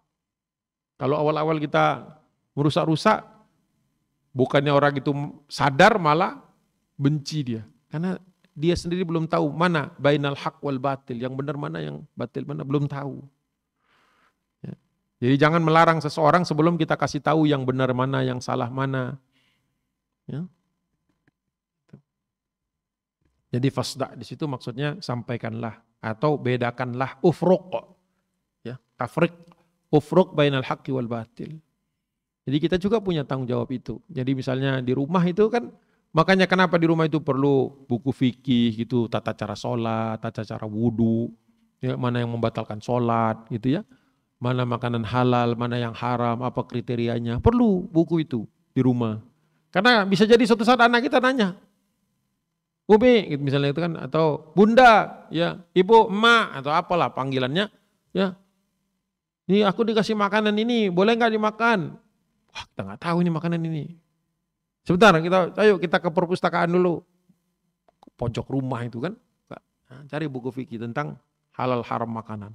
Jadi anak itu melihat, oh ternyata ibunya itu menjawabnya nggak asal gitu, tapi berdasarkan buku. Jadi dia nanti lama-lama dia bisa melakukannya sendiri. Jadi contoh itu memang berat.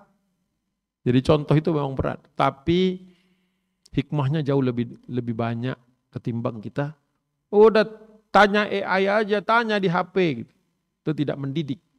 Karena AI ini tetap tidak bisa AI ini menjadi mufti, dia tidak menjadi pemutus perkara halal haram, nggak bisa. Semua ulama udah sepakat nggak bisa. Bahaya apalah. Tapi kalau sekedar untuk mencari pengetahuan misalnya, ya, luas Indonesia berapa kilometer persegi, itu nggak apa-apa tanya AI. Tapi kalau apakah misalnya makan ini haram atau halal, binatang yang bertaring tapi domestik, wah apa itu? Baca buka bukunya. Makanya tadi perlu Al-Quran, Al-Quran terjemahan, syukur-syukur ada tafsir satu di rumah itu kan. Terus juga ada tambahan tentang fikih gitu kan. Tentang fikih ibadah, fikih muamalah. Jadi memang perlu itu. Itu bukan sombong-sombongan, bukan sok-sokan. Tapi memang buku itu dibutuhkan di setiap rumah muslim. Rumah kita. Gak perlu beli sekaligus semuanya lengkap kayak perpustakaan. Ada, sedikit-sedikit aja dulu. Sambil pulang beli buku, taruh di situ. Ya. Buat acara offline. Jadi semua orang, bapak, ibu, anak, semuanya, bahkan pembantu juga kalau misalnya perlu, semuanya berhenti online dulu, duduk di situ 1 jam, baca buku, terserah bukunya yang mana. Dibuat acara berhenti sejenak dari online. Itu kita harus kondisikan di rumah kita. Kemudian sholat. Nah, mulai sholat. Kita tahu, kan saya sudah jelaskan sebelumnya bahwa perintah sholat itu bukan menunggu Isra Mi'raj. Salah.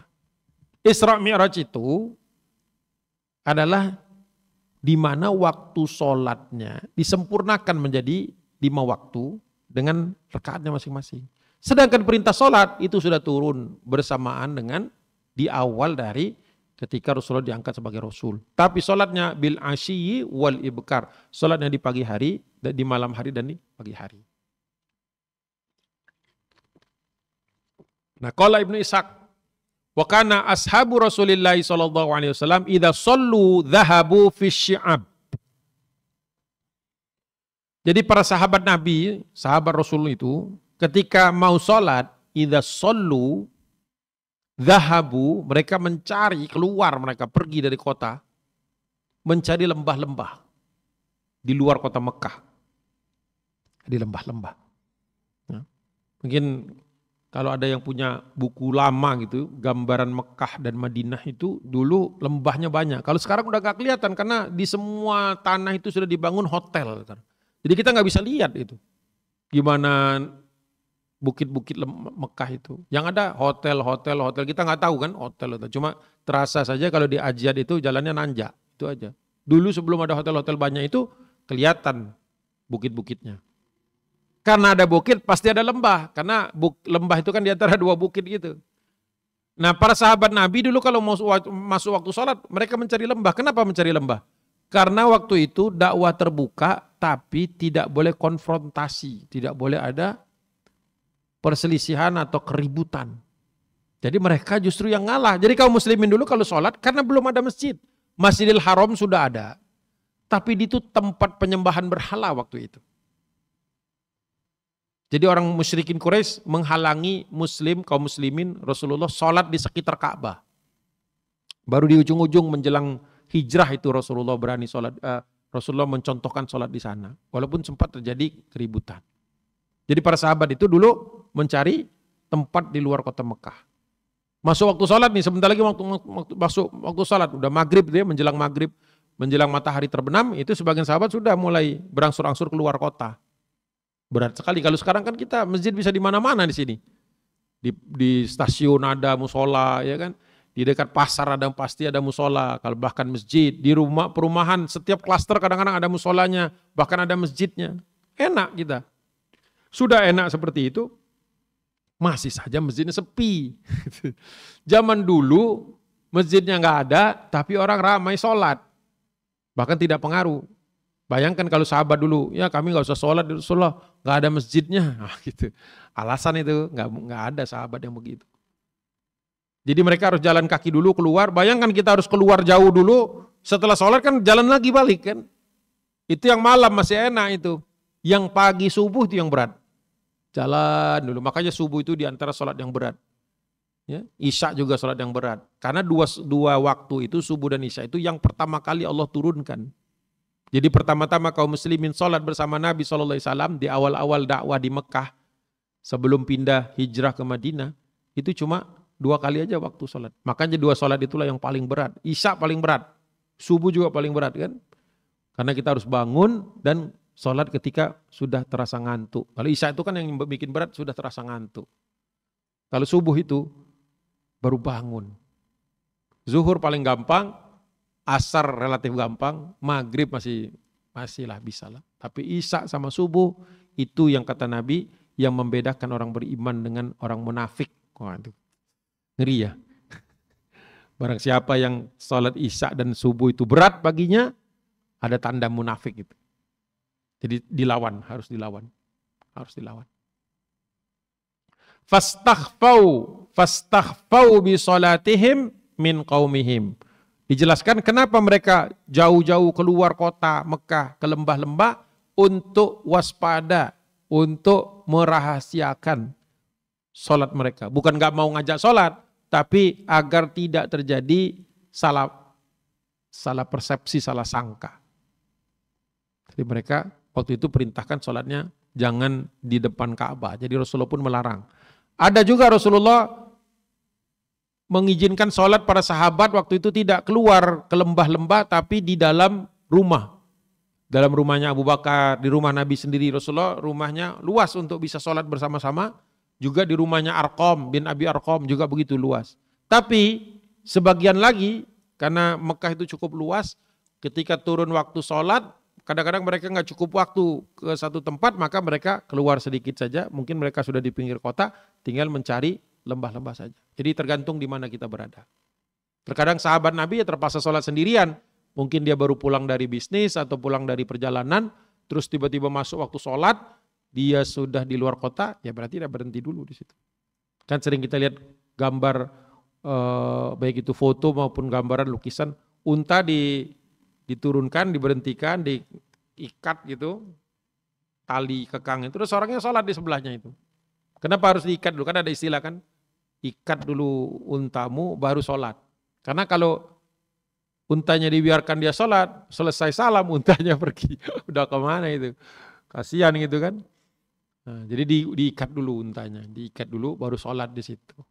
Selesai itu baru naik lagi. Kalau kayak sekarang itu mungkin kalau di perjalanan sudah masuk waktu, takutnya nggak ketemu tempat lagi, ya sholat pinggir jalan.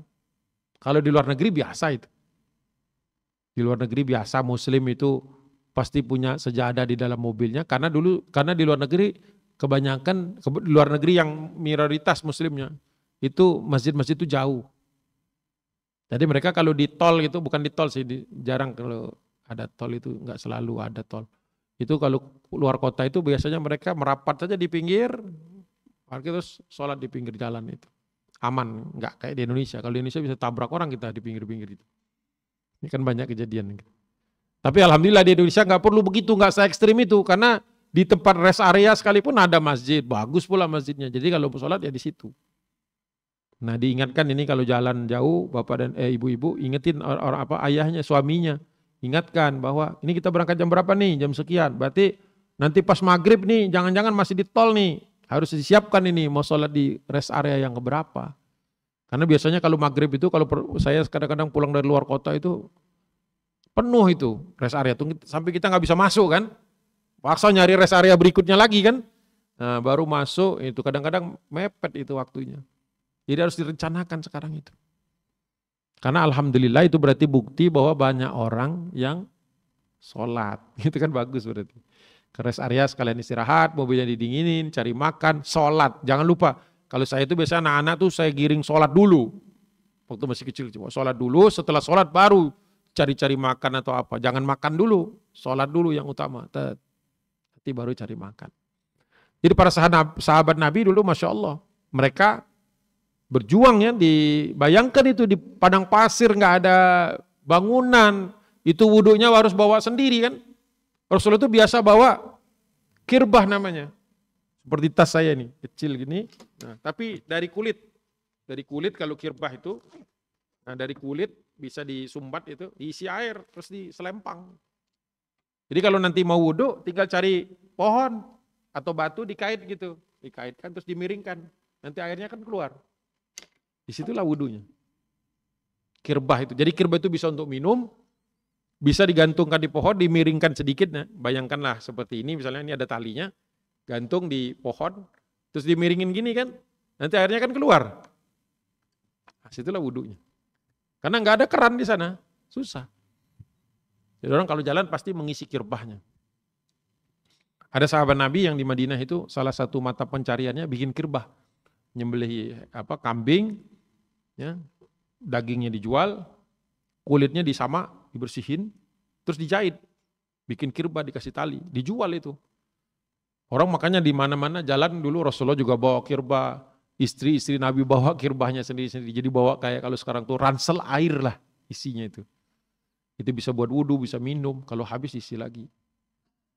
Jadi kalau yang dulu saya suka nanya gitu, Ustadz gitu kan, waktu pertama kali dijelaskan ini, itu wudhunya gimana di tempat-tempat di lembah-lembah itu kan gak ada air, kan kering kadang-kadang kan, ya mereka bawa kirbah, namanya kirbah, pakai kof, kirbatun. Jadi kalau kita sekarang, masya Allah air di mana-mana kan, buka keran keluar air. Kita perlu mensyukuri itu. Fabaina Sa'ad bin Abi Waqqas, nah sekali waktu ada insiden. Kejadian yang tidak direncanakan, di luar rencana. Sekali waktu Sa'ad bin Abi Waqqas radhiyallahu anhu fi nafarin min ashabihi, min ashabi Rasulillah sallallahu alaihi wasallam, sedang bersama sekelompok orang sahabat Nabi fi sya'bi min syi'abi Makkah, di dalam salah satu lembah yang ada di sekitar Makkah. Idh dhahara alaihim nafarun minal musyrikin. Ketika mereka sudah mulai sholat itu, tiba-tiba datang sekelompok orang musyrikin. Wahum yusallun. Waktu itu Sa'ad bin Abi Waqqas dan sahabat Nabi yang lain sedang sholat. Dipimpin oleh Sa'ad. Allahu Akbar. Udah di lembah tuh, udah cari tempat yang paling terpojok, tertutup lah gitu ya. Mungkin ketutupan batu atau apa.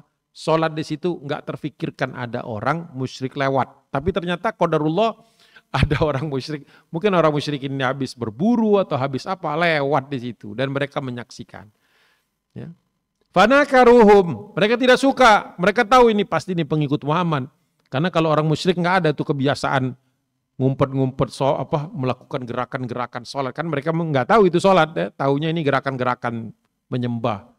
Mereka selalu mencemooh kaum muslimin itu karena yang disembah gak ada. Abu Jahal tuh sering mendatangi Nabi lagi sholat. Setelah ditunggu sama dia, setelah selesai. Muhammad, yang kau sembah siapa? Karena mereka biasa kalau disembah tuh ada sesuatu di depannya kan. Patungnya gitu. Terus dia melihat Nabi sholat gak ada apa-apa di depannya, kosong. Dulu belum ada masjid, belum bangun masjid. Kosong aja. Sholat begitu. Wahai Muhammad, apa yang kau sembah? Siapa yang kau sembah? Gak ada sembah. Mana kata dia Tuhan? Kata Nabi, aku menyembah Allah. Mana Allah? Aina Allah? Mana Allahnya gak ada? Aku tidak mau ikut dengan agamamu, menyembah sesuatu yang gak ada kata dia. Itu akal orang ateis, akal orang yang tidak takut dan tidak percaya kepada Allah Subhanahu wa taala. Jadi harus ada wujud. Itulah salah satu cara berpikir yang keliru orang-orang manusia sekuler bahwa kalau disembah itu sesuatu yang ada. Padahal tidak. Kalau dia ada kan berarti dia jadi makhluk, tidak bisa menciptakan yang lain.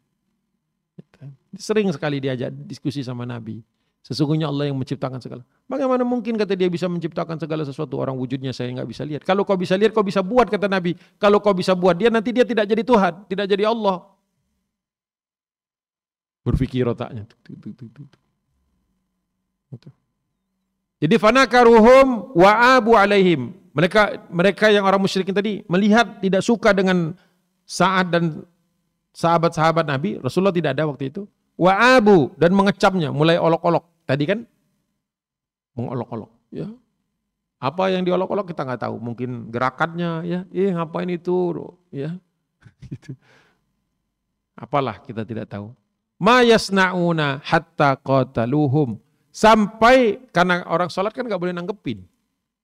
Boleh nggak nanggepin? Allahu Akbar. Temannya bilang, ayo cepetan kita mau berangkat. Tunggu dulu. Allah nggak bisa, batal sholat kita. Jadi kalau kita sudah sholat ya biarkanlah apa yang terjadi. Begitulah sahabat juga kan ketika sholat diomongin, tenang aja. Kenapa? Karena konsentrasi menyembah Allah saja. Mendengar mereka, mendengar tapi tidak. Nah karena orang musyrik ini merasa kaum muslim ini kok nggak nanggepin gitu kan. Maka mereka ingin melakukan penganiayaan. Mungkin mau dorong atau mau mukul atau apa. Itu. Nah ini hambatannya waktu itu ya. Kadang orang sholat diganggu. Kalau kita kan alhamdulillah ya, ada nggak pernah yang sholat di mana gitu diganggu orang? Nggak pernah kan? Jarang sekali. Jarang sekali kita diganggu ketika lagi sholat. Tapi di zaman Rasulullah itu nyata, ada. Rasulullah pernah dicekek, pernah sorbannya ditarik hampir jatuh. Ya, jadi seperti itu. Nah, kira-kira reaksi kaum muslimin gimana? Kalau sholat gak boleh kan kita gerak. Tapi kalau nyawa kita terancam, boleh. Fikihnya di masjid, kalau terjadi gempa, lari keluar itu bukan pengecut. Diperbolehkan. Karena menyelamatkan nyawa itu lebih utama. Nanti setelah aman, bisa lanjutkan sholatnya. Atau diulangi lagi. Tapi kalau memilih tetap berada di sana, karena yakin kepada Allah Subhanahu wa taala juga tidak salah. Tapi jangan membandingkan, yang lari pengecut, yang mantap ini, yang bagus. Enggak gitu Islam melihatnya. Menyelamatkan jiwa, itu ada makosidnya. Itu sebuah objektif yang harus diselamatkan. Tapi kalau Anda keluar, terus orang lain tetap, biarinlah. Mungkin dia sudah memilih untuk tetap di situ. Berarti konsekuensinya kalau misalnya masjidnya rubuh, berarti syahid dia. Tapi yang keluar, bisa melanjutkan ibadahnya di luar, dan itu nggak masalah. Nah, apa yang terjadi setelah itu? Mulai diganggu-ganggu dan mulai ingin melakukan gangguan fisik. Sebelumnya verbal, ngomong. Setelah itu mulailah dia ingin melakukan gangguan secara fisik. Nah, ternyata fadaraba Sa'ad bin Abi Waqqas, ternyata Sa'ad bin Abi Waqqas waktu mau diserang itu, waktu mau diganggu itu, ternyata membatalkan sholatnya. Ada yang mengatakan mengakhirkan sholatnya, mempercepat sholatnya, dan dia pukul duluan. Sa'ad kan tipikal seorang panglima gitu, seorang pemimpin, bukan tipikal orang yang diapain aja nyerah. Di Sa'ad bin Abi Waqqas, fadaraba Sa'ad bin Abi Waqqas, dia memukul duluan orang itu yang sudah mau mengganggu. Yauma idzin rajulan minal musyrikin biluhyi ba'irin. Dan ternyata dia memukulnya itu bukan sekedar dengan tangan kosong, tapi mengambil tulang bekas rahang unta. Kenapa ada rahang unta di situ? Orang Arab tuh biasa kalau menyembelih binatang itu biasanya mereka membiarkan tulang-tulangnya, karena tulang-tulang itu nanti hancur dengan sendirinya di padang pasir yang panas dan dingin itu. Itu mungkin dulu di lembah itu pernah ada orang bakar manggang hewan gitu, unta gitu. Terus tulang-tulangnya masih berserakan. Itu biasa ketemu tulang di tulang-tulang biasa. Nah, waktu dia ambil tulang itu, itulah yang dia pakai untuk memukul. Sehingga apa yang terjadi? Fasyajjahu, luka pada orang itu. Fakana awwala damin, dan itu merupakan darah, ngocor darahnya, keluar karena dipukul itu pakai rahang bekas, tulang bekas rahang unta. Awwala damin itu adalah darah yang pertama, huriqa, yang mengalir mengucur fil Islam. Dalam rangka seorang muslim membela diri.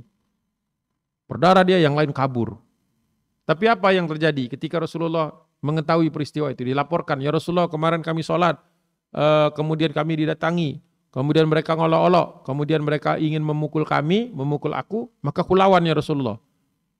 Kau masih tahu nggak orangnya siapa? Nggak tahu. Dicari sama Nabi, aku pengumuman siapa yang kemarin rahangnya luka. Kira-kira siapa yang kemarin rahangnya luka? Ada muncul orang saya. Kenapa? Bukan. Sama Nabi SAW minta maaf. Bahkan diganti dendanya. Mungkin kalau sekarang tuh kira-kira biaya berobat. Kenapa sampai begitu? Padahal yang mau ganggu jelas orangnya kan, yang melakukan kejahatannya jelas. Dan dia kena hukuman gitu kan, sendirinya. Tapi masih ditanya dan diminta maaf. Dan kemudian dibayarin. Apa istilahnya, obatnya, pengobatannya. Dalam bentuk uang tebusan. Karena tadi, fasda bima tu'maru wa'arid anil musyrikin. Perintah dasarnya itu, sampaikanlah dakwah secara terbuka dan berpalinglah dari gangguan orang musyrik. Gitu. Tapi Sa'ad bin Abi Waqqas ini tidak berpaling, malah melawan. Sekalipun itu tidak salah, tapi tetap kata Nabi, kita mengedepankan cara-cara yang menghindari.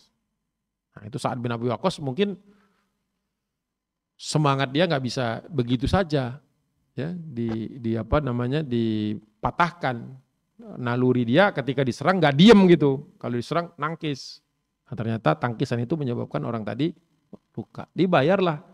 Ya. Ada yang mengatakan setelah dibayar itu dia malah masuk Islam. Nah, luar biasa, saya yang salah, saya yang mau ganggu, saya yang luka, saya juga yang dibayarin masuk Islam. Ternyata baru Sa'ad bin Abi Waqqas merasakan, oh ternyata begitu cara dakwah. Seandainya saat itu salah sendiri kamu nyerang saya, makanya luka, mungkin dia jadi musuh. Ngerti nggak? Mungkin dia nggak terima gitu, walaupun dia taat kepada Nabi ya. Loh, kok kita yang ganti, kok kita yang keluar duit gitu kan? Ibarat mobil kita yang ditabrak, kita yang bayarin. Nah, tapi ternyata Rasulullah, Allah SWT punya rencana yang lebih jauh lagi. Ternyata dengan cara yang bijaksana seperti itu, Allah ingin buka pintu hati musyrikin ini. Yang mungkin tidak terbuka kalau cara pendekatannya kasar. Setelah itu bisa jadi uangnya dibalikin ya. Wah sudah saudara kita kan, sama-sama muslim gitu kan.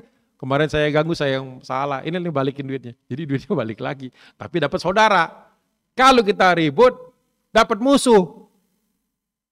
Nah, itu kadang-kadang logika yang tidak langsung, kalau ego kita terlalu tinggi itu kadang-kadang kita nggak sampai ke situ mikirnya. Nah, gitu. Jadi Masya Allah, sekalipun kata orang, ya kenapa Rasulullah nggak boleh melawan, padahal Rasulullah itu para sahabatnya siap mati bahkan. Siap berperang waktu itu.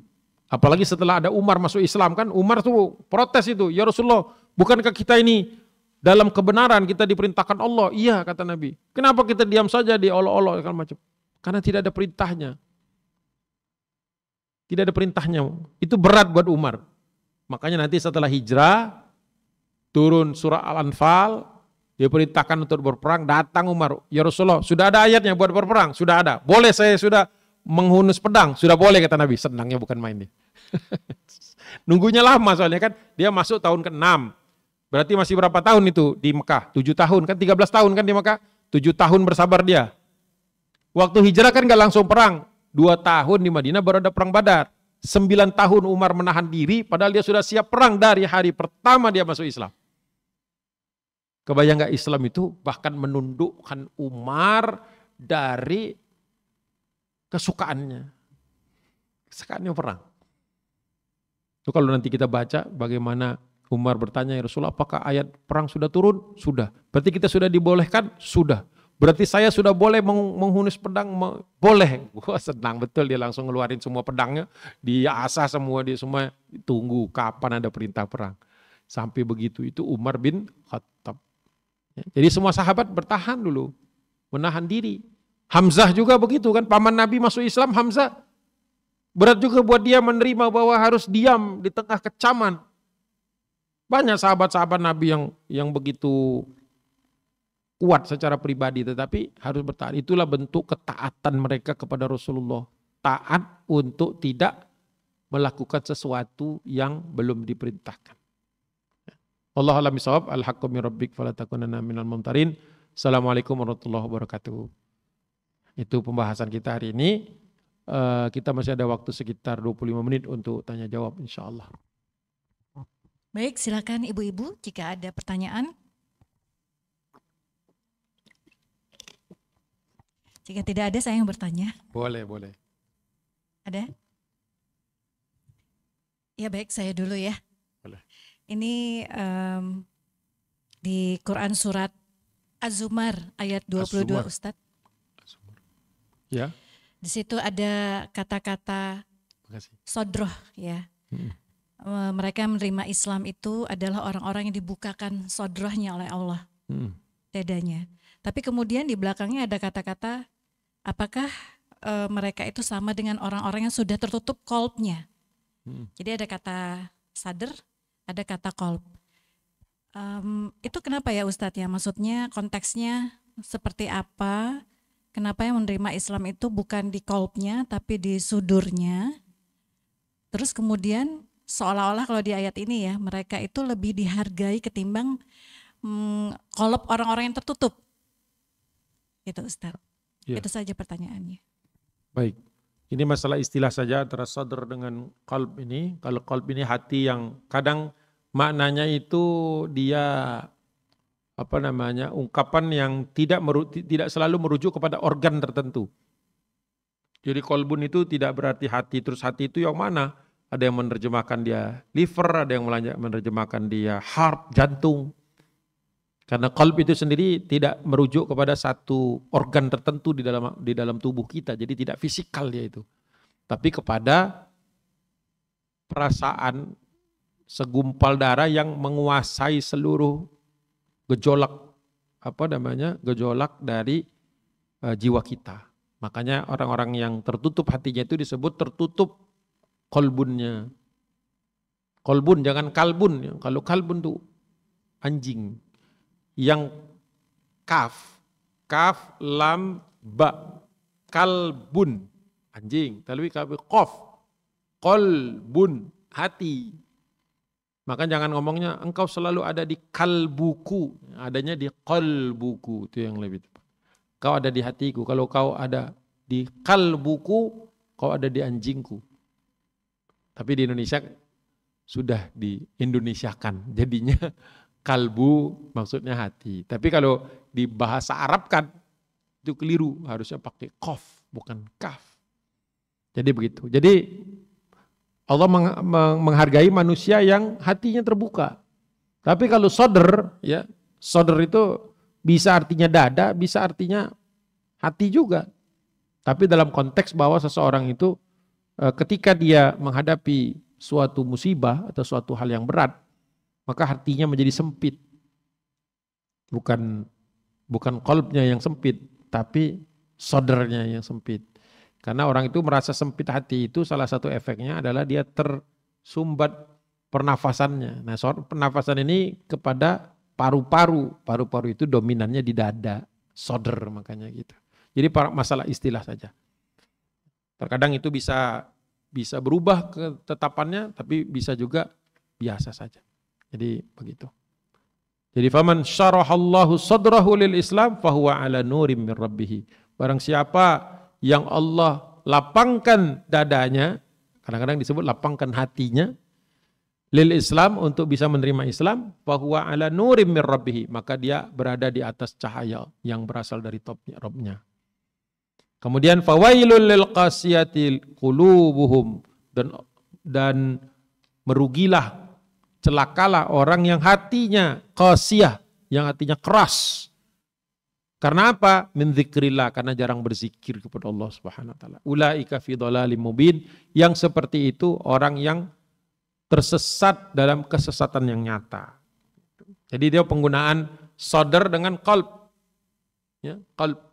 Kalau qalb itu kepada sifat, tidak selalu merujuk kepada satu organ tertentu. Sedangkan sodr itu maksudnya ke dada, tapi bisa maknanya ke hati juga dalam hal sempit hatinya gitu. Tapi kalau di sini, kalau dia menerima Islam berarti lapang. Syarroha itu syarrah, ya, dimudahkan, dilebarkan, dilapangkan. Kalau dayyaqa, ya, itu berarti disempitkan. Itu. Ada lagi? Ini masih menyambung ayat tadi ya, ada di Quran surat Al-Hajj ayat 46. Itu juga dijelaskan ya. Walakin ta'mal qulubulati fi sudur. Jadi ada kata-kata qalb dan sudur juga. Maka tidak pernahkah mereka berjalan di bumi sehingga hati atau akal mereka dapat memahami. Jadi yang memahami itu adalah qalb. Sebenarnya bukan mata itu yang buta, tetapi yang buta ialah hati. Jadi qalb yang di dalam dada, fi sudur. Ya, tadi manusia itu tidak selalu berpikir dengan akalnya, kadang dia berpikir dengan hatinya. Makanya ada naluri, ada orang kalau misalnya perempuan kadang-kadang suka dianggap berpikir dengan hatinya gitu. Sedangkan laki-laki berpikir dengan otaknya, makanya kadang-kadang nggak nyambung. Yang satu itu, oh ini ada tanah pot-potnya hancur. Kalau yang berpikir dengan otaknya, udah beli lagi aja. Orang kita nggak tahu siapa yang ngancurin, bisa jadi anak kita sendiri, bisa jadi tamu, bisa jadi yang paket gitu kan, gubrak, pecah gitu kan. Tapi kalau perempuan, tapi kan itu sudah sekian tahun, ada memori anak kita dulu waktu lahir, nah itu. Yang satu pakai ini, yang satu pakai ini. Tapi sama-sama memutuskan. Ya udah beli yang sama, kata suaminya, beli yang sama biar memorinya tetap ada. Daripada nangis seharian, ya kan, untuk urusan pot yang hancur itu. Jadi ada orang yang berpikir dengan hatinya, ada yang berpikir dengan akalnya. Nah, ini fitrah juga, ya, fitrah juga. Karena bisa jadi hal itulah yang menyebabkan misalnya suami istri itu justru akur. Karena yang satu menutupi yang lain kan. Ketika yang satunya lagi emosi, yang satunya berpikir kritis. Ketika yang satunya kritis, yang satunya bisa dari sudut pandang kelembutan. Ya. Udah maafin aja gitu. Otak kita, ya enggak dong, dia yang nabrak, dia harus yang bayar gitu kan. Kalau hatinya, lihatlah orang itu kasihan dia. Lihat di mobilnya gini gitu kan.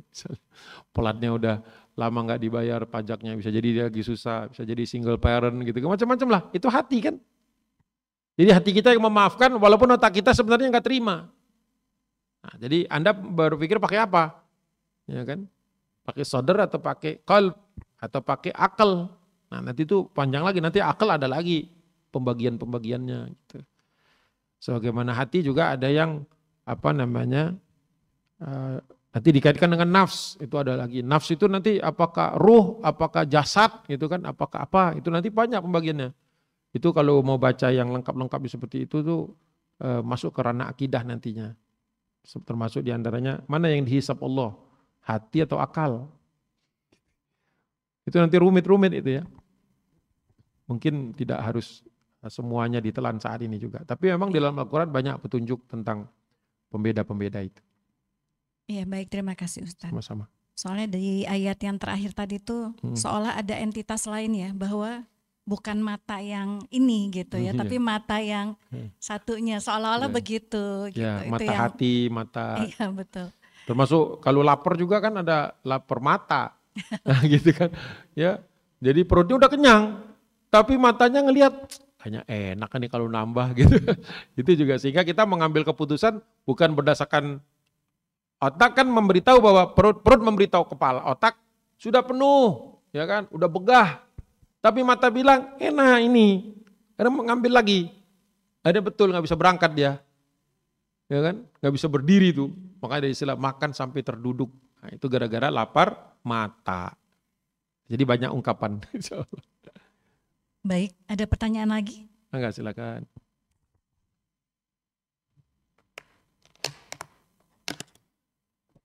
Boleh? Assalamualaikum warahmatullahi wabarakatuh, Ustaz. Saya minta izin untuk mundur ke edisi sebelumnya yang kisah Abu Bakar As-Siddiq. Itu ketika kalau saya membaca kisahnya putri Abu Bakar, Asma binti Abu Bakar, itu ada sesuatu yang menurut saya emosional untuk saya gitu. Bahkan untuk memahami kisah tersebut saya minta sama Allah, saya berdoa Rabbana la taj'al fi qulubina ghillan lilladzina amanu, karena saya saking terenyuh dengan kisahnya Asma binti Abu Bakar yang diceraikan suaminya yang begitu dicintai, Zubair bin Awam. Lalu Zubair menikahi Atiqah yang dikenal cantik, ya sangat cantik bahkan, dan tapi dikenal juga sebagai janda-jandanya para mujahid ya Ustaz ya. Dan saat Atiqah jadi istri, setiap suami-suaminya itu kan diriwayatkan itu cemburu kepada Atiqah sampai dilarang untuk sholat di masjid. Seperti itu. Saya mungkin tidak akan berani bertanya untuk minta cari tahu apa penyebab Zubair menceraikan Asma. Khawatir karena kualitas jiwa saya yang rendah, khawatir mengganggu, maka dari itu saya setiap kali mau memahami kisah itu saya minta sama Allah untuk dihilangkan penyakit ghil, karena sempat ada pertanyaan kok Zubair bin Awam seperti itu. Tapi saya minta tolong dicerahkan apa hikmahnya dari kisah tersebut. Bahkan Abu Bakar sendiri ketika Asma-nya diceraikan oleh Zubair menasihatinya untuk sabar wahai putriku, seperti itu. Itu pertanyaan yang pertama. Lalu yang kedua, ini agak personal, kayaknya saya off mic.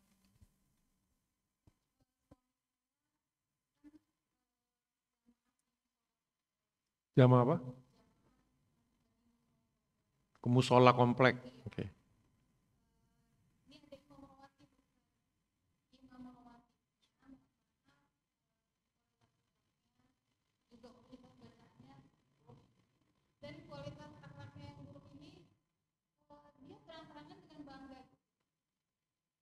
WhatsApp grup dan WhatsApp warga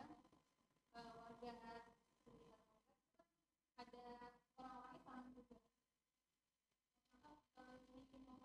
Ini kadang-kadang aku juga sudah terus bilang tidak secara baik-baik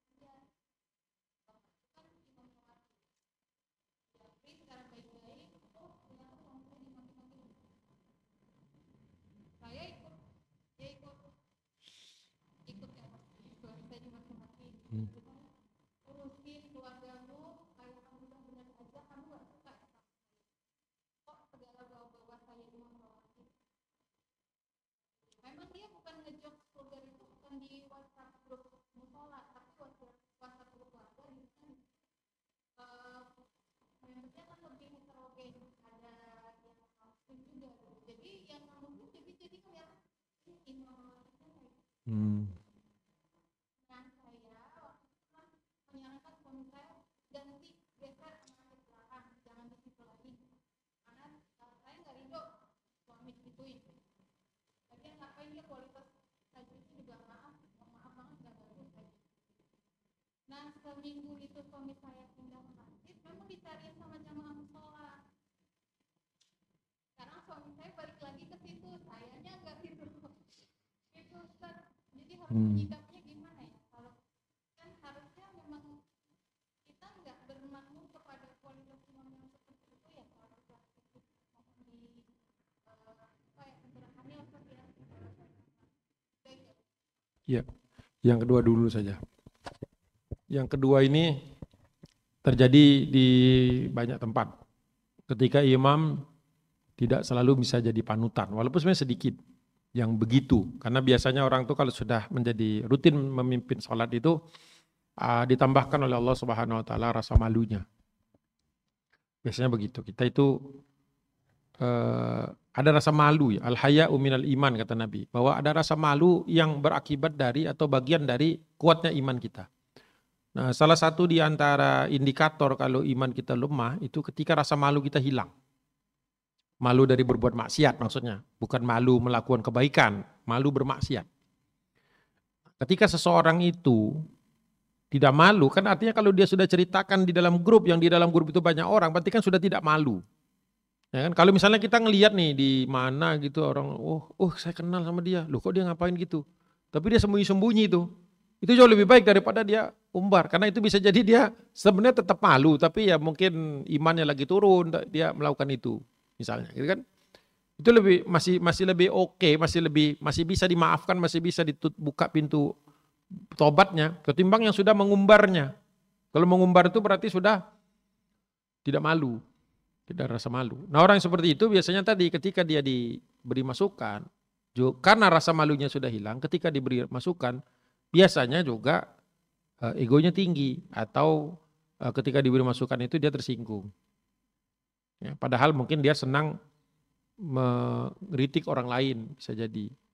Itu biasa, manusia itu selalu ada komplementer dari sikap buruknya itu. Sikap buruk itu melahirkan sikap buruk yang lain. Sama seperti berbohong menyebabkan kita berbohong lagi untuk yang lain-lain. Terus akhirnya nggak habis-habis bohongnya.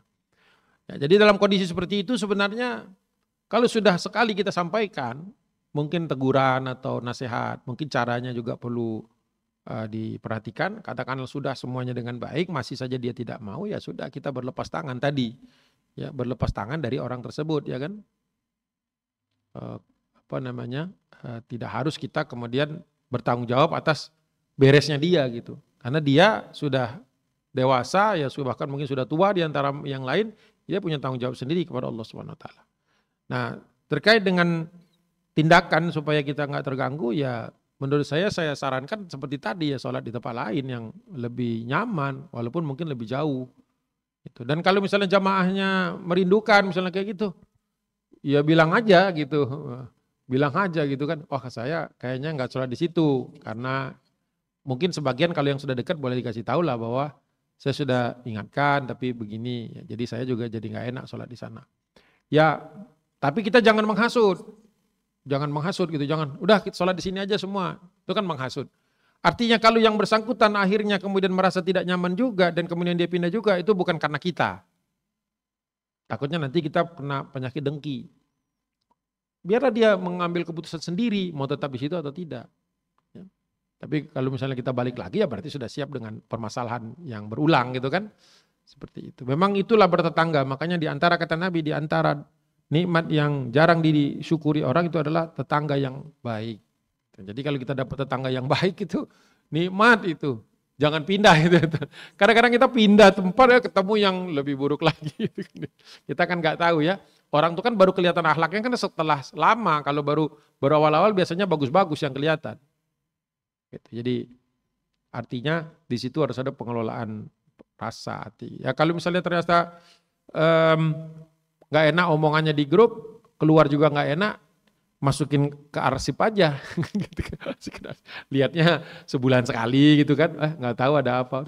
Kamu nggak baca? Nggak sempat bilang itu aja. Jadi nggak nyusahin kita kan muncul terus, karena ada grup terlalu aktif sama saya simpen.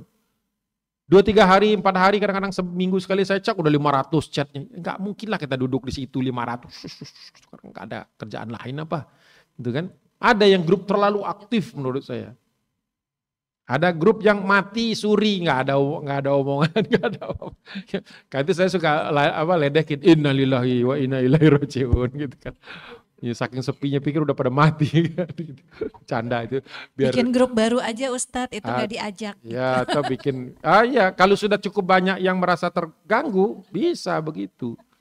Ya kan seperti itu. Ada sanksi sosial kan akhirnya kan. Ya, kalau udah sanksi sosial aja dia masih nggak berkutik ya sudah, memang mungkin sudah wa'bud rabbaka hatta ya'tiyakal yakin. Itu udah, kita tetap aja menyembah Allah sampai meninggal ya, dia urusan dia juga gitu. Kadang-kadang kita juga nggak bisa selamatin semua orang gitu. Yang mau diajak baik ya bagus, yang mau dinasihati baik bagus. Kalau yang tidak, nggak usah pusing kita.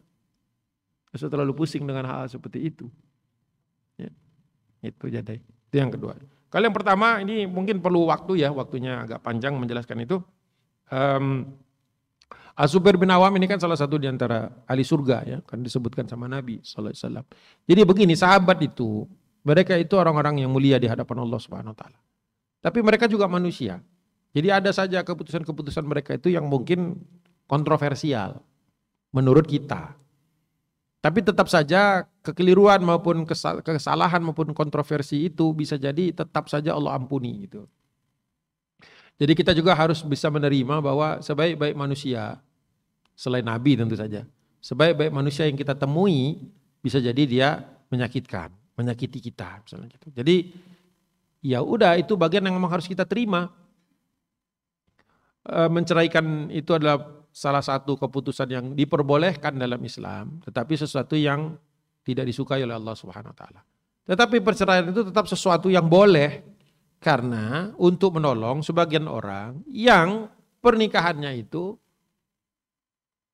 menimbulkan masalah. Bayangkan kalau tidak boleh cerai itu, berarti setiap orang tuh stuck di situ terus. Bisa jadi sang suami yang buruk atau sebaliknya bisa jadi sang istri yang buruk kan. Pasti orang butuh. Ya artinya dalam kondisi yang sangat-sangat real, semua sudah diusahakan, cara-cara baik sudah diusahakan, rujuk sudah dibicarakan, orang lain sudah nggak bisa, nggak ada jalan temunya, maka diperbolehkan bercerai. Itu. Bercerai boleh, karena tidak semua yang bercerai itu buruk. Kita kan sudah dalam framing kita, kalau cerai itu pasti buruk, itu salah juga. Kasihan yang KDRT itu, yang kena KDRT itu, ya kan? Bagus buat dia tuh cerai itu. Karena berarti dia bisa start over. Start lagi, bisa jadi ketemu sama orang yang lebih baik lagi. Berarti perceraian itu baik. Tapi kalau perselingkuhan dan sebagainya itu jelas kedudukannya buruk. Jadi jangan sampai kita punya pandangan bahwa semua cerai itu buruk. Gitu. Itu. Ya. Tapi hati-hati sebelum sampai kepada keputusan bercerai. Itu harus difahami dulu sebelum cerita-cerita tentang ini kita bahas. Ya, bahwasanya kemudian Asma binti Abi Bakar kemudian juga mendapatkan satu kemuliaan dari Allah Subhanahu Wa Taala, itu cara Allah bisa jadi kita Allah mau angkat derajatnya dengan proses perceraian bisa jadi. Nah, bisa jadi juga dalam banyak hal Sekilas kalau kita lihat sejarahnya itu juga ada faktor anak di situ. Abdullah bin Zubairnya itu juga salah satunya di antara yang menyebabkan itu. Ya, tapi itu tidak perlu kita bahas saat ini juga. Intinya cukup kita bisa terima bahwa seseorang itu punya opsi untuk menceraikan istrinya atau istri minta cerai. Ya, karena nanti ada alasan-alasannya, syarat-syaratnya harus dipenuhi. Semuanya ada prosesnya dalam Islam, nggak bisa begitu saja. Gitu saja. Jadi ya kita harus bisa menerima bahwa ya naudzubillah kita mungkin tidak ada yang mau ya kalau sudah nyaman dengan pasangan kita itu ya nggak mau lah pasti cerai kecuali cerai mati gitu kan. Nah, tapi ya kita tetap harus sekian persen tetap prepare bersiap-siap karena yang namanya bala ujian itu bisa datang kapan saja dan dari siapa saja. Bisa jadi dari orang yang kita cintai. Ya kan? Permasalahan itu jauh lebih berat ketika yang orang kita cintai yang menyebabkannya. Kalau orang lain kita nggak peduli kan, nggak ada perasaan. Tapi kalau yang ada perasaan ini, nah makanya dirawat, diperbanyak doa-doanya supaya kita tidak terkena musibah-musibah seperti itu. Wallahu a'lam.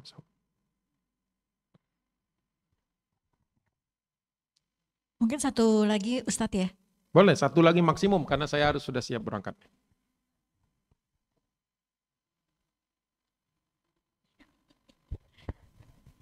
Bismillahirrahmanirrahim. Ya. Ustadz izin bertanya. Silakan. Yang pertama, tadi kan ayat-ayat dari surat Al-Hijr ya.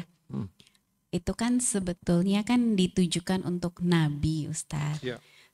Terus kan tadi kan Ustadz merefleksikan bahwa kita dalam usaha dakwah kita juga bisa berkaca pada itu gitu ya. Sebetulnya sudah melakukan Ustadz, tapi kadang masih ada bisikan kok pede banget nih memposisikan diri seolah-olah sama gitu perjuangannya sama Nabi, karena kan nggak mungkin sama gitu Ustadz, tapi pengen diyakinkan aja bahwa memang kita bisa menggunakan ayat-ayat itu untuk perjuangan kita juga. Kemudian yang kedua terkait sholat tadi Ustadz, yang sholat sebelum perintah dakwah terbuka tadi sempat terpikir aja jadinya, karena kan sebelum kiblatnya kan dulu kan menghadap Masjidil Aqsa ya Ustadz ya. Dan Nabi pernah dengar kan Nabi menghadapnya itu menghadap ke Masjidil Aqsa tapi memposisikan Ka'bah di antara beliau dan Masjidil Aqsa. Nah tadi pas dengar cerita yang sahabat sholat di lembah itu mereka apa bisa memposisikan seperti Nabi juga apa gimana Ustadz? Terima kasih. Assalamualaikum warahmatullahi wabarakatuh. Assalamualaikum. Yang kedua saja dulu saya bahas bahwa para sahabat itu sudah terbiasa berjalan jauh kan ya, karena orang Mekah itu, orang Quraisy itu kan adalah ahli dagang ya. Jadi kadang mereka ke Syam, mereka tahu bahwa itu ke utara, kemudian mereka ke Yaman, mereka tahu bahwa itu ke selatan. Jadi mereka sudah tidak kaget dengan mata angin, mata arah. Jadi ketika diperintahkan untuk menghadap ke sholatnya ke Masjidil Aqsa, mereka tahu relatif bahwa dari Mekah ke Masjidil Aqsa itu berarti ke utara arahnya. Ya kalau misalnya dia ke timur sedikit, tinggal diambil saja ke utara. Toh secara fikih yang namanya kiblat itu kecuali kita bisa melihatnya langsung, kita boleh perkirakan saja arahnya. Kecuali kita sudah di Masjidil Haram misalnya gitu, maka nggak boleh tuh ini Ka'bah tuh sholatnya ke sana tuh nggak boleh, karena Ka'bahnya kelihatan. Tapi kalau kita di tengah hutan, kita hanya bisa melihat timur barat, terus ya kalau di Indonesia atau daerah Indonesia, tropik Indonesia, berarti ngadapnya paling minim tuh ke barat, jangan ngadapnya ke timur atau utara selatan. Ya sudah, barat ini kan panjang nih kan, bisa ke sana ke sini nggak apa-apa. Selama mengarah ke barat, menurut para ulama itu sudah cukup. Kecuali kita punya alat-alatnya untuk mengukur benar persis, pakai alat gitu, baru presisi. Misalnya membangun masjid itu harus usaha yang lebih ekstra. Tapi kalau kita cuma di jalan, ya diperkirakan saja. Pakai alat itu juga yang dari HP itu juga kadang-kadang kalau nggak ada sinyal juga dia nggak pas gitu kan. Jadi mereka sudah terbiasa itu. Karena mereka itu adalah para pedagang dan harus jalan jauh dan itu mengandalkan bintang-bintang supaya bisa jalan. Jadi sudah tahu mata angin lah arah seperti itu. Nah, terus yang pertama, kita bukan berarti merasa setara dengan Nabi, tentu tidak. Tetapi bahwa itu prinsip yang mengatur semua orang. Bahwa ketika kita berdakwah, maka pasti ada gangguan. Kalau gangguan berarti kita harus bersabar. Tentu gangguan kita dengan gangguan yang menimpa Nabi itu skalanya beda. Sehingga tingkat kesabaran kita dengan tingkat kesabaran Nabi itu pasti beda juga. Tapi prinsipnya ada di ayat itu, bahwa ketika kita menyampaikan sesuatu ada tantangan, ada penolakan, berarti kita tetap bersabar. Sejauh mana kesabaran kita tadi, seperti pertanyaan Bu Laura tadi, yang suaminya kan berat itu kan ngadepin kondisi itu. Di satu sisi jamaah pengen dia tetap di situ, di sisi yang lain dia kurang diterima atau bahkan mungkin diserang atau disindir oleh imam. Itu kan kesabarannya beda kan dengan kesabaran kita yang lain gitu. Beda-beda, setiap kita diuji kesabarannya beda-beda. Ya, ada yang kesabaran kita ujinya dari anaknya, ada ujiannya dari suaminya, ada suami dari istrinya, ada yang dari mertuanya, macam-macam lagi. Iparnya, unlimited. Jadi semua, jadi makanya jangan menilai orang tanpa kita ketahui siapanya. Sudah kita tahu saja, jangan kita nilai dengan nilai kita, karena bisa jadi tidak sama. Karena setiap orang itu pasti menghadapi tantangan yang berbeda-beda. Ada yang kebagian orang tua yang soleh-soleha, ada yang enggak, gitu kan. Ya jadi itu tantangan juga semuanya. Makanya bisa jadi orang yang diem di antara kita itu yang paling sabar bisa jadi. Ya, karena dia punya masalah yang tidak kita ketahui. Makanya jangan kita berasumsi bahwa kita tuh tahu semua seluk-beluk orang tuh, jangan. Itu. Jadi itu nggak apa-apa kita mengambil kaidahnya. Nah, kaidahnya bahwa ketika berdakwah itu, ketika ada tantangan, prinsipnya sabar. Sabarnya tingkatnya apa, ya sesuai dengan dakwahnya. Kalau para nabi itu kan, sakit-sakitnya nabi itu semua itu menaikkan iman semua sama mereka. Sakitnya kita ini bisa jadi baru sebatas salah makan gitu. Salah makan, salah tidur, kurang olahraga gitu loh. Jangan begitu sakit, saya lagi diuji sama Allah. Jangan kecepetan gitu. Iya kan, sakitnya karena kurang rawat gitu, kurang rawat tubuh gitu, kurang apa gitu. Perbaiki aja itu gitu. Jadi jangan kegedean jangan GR gitu, gede rasa gitu bahwa jadi ya sesuaikan saja dengan kadar kita lah. Jadi kita memposisikan diri tidak seperti Nabi gitu ya, nggak boleh lah. Nggak mungkin juga. Wallahu a'lam bishawab.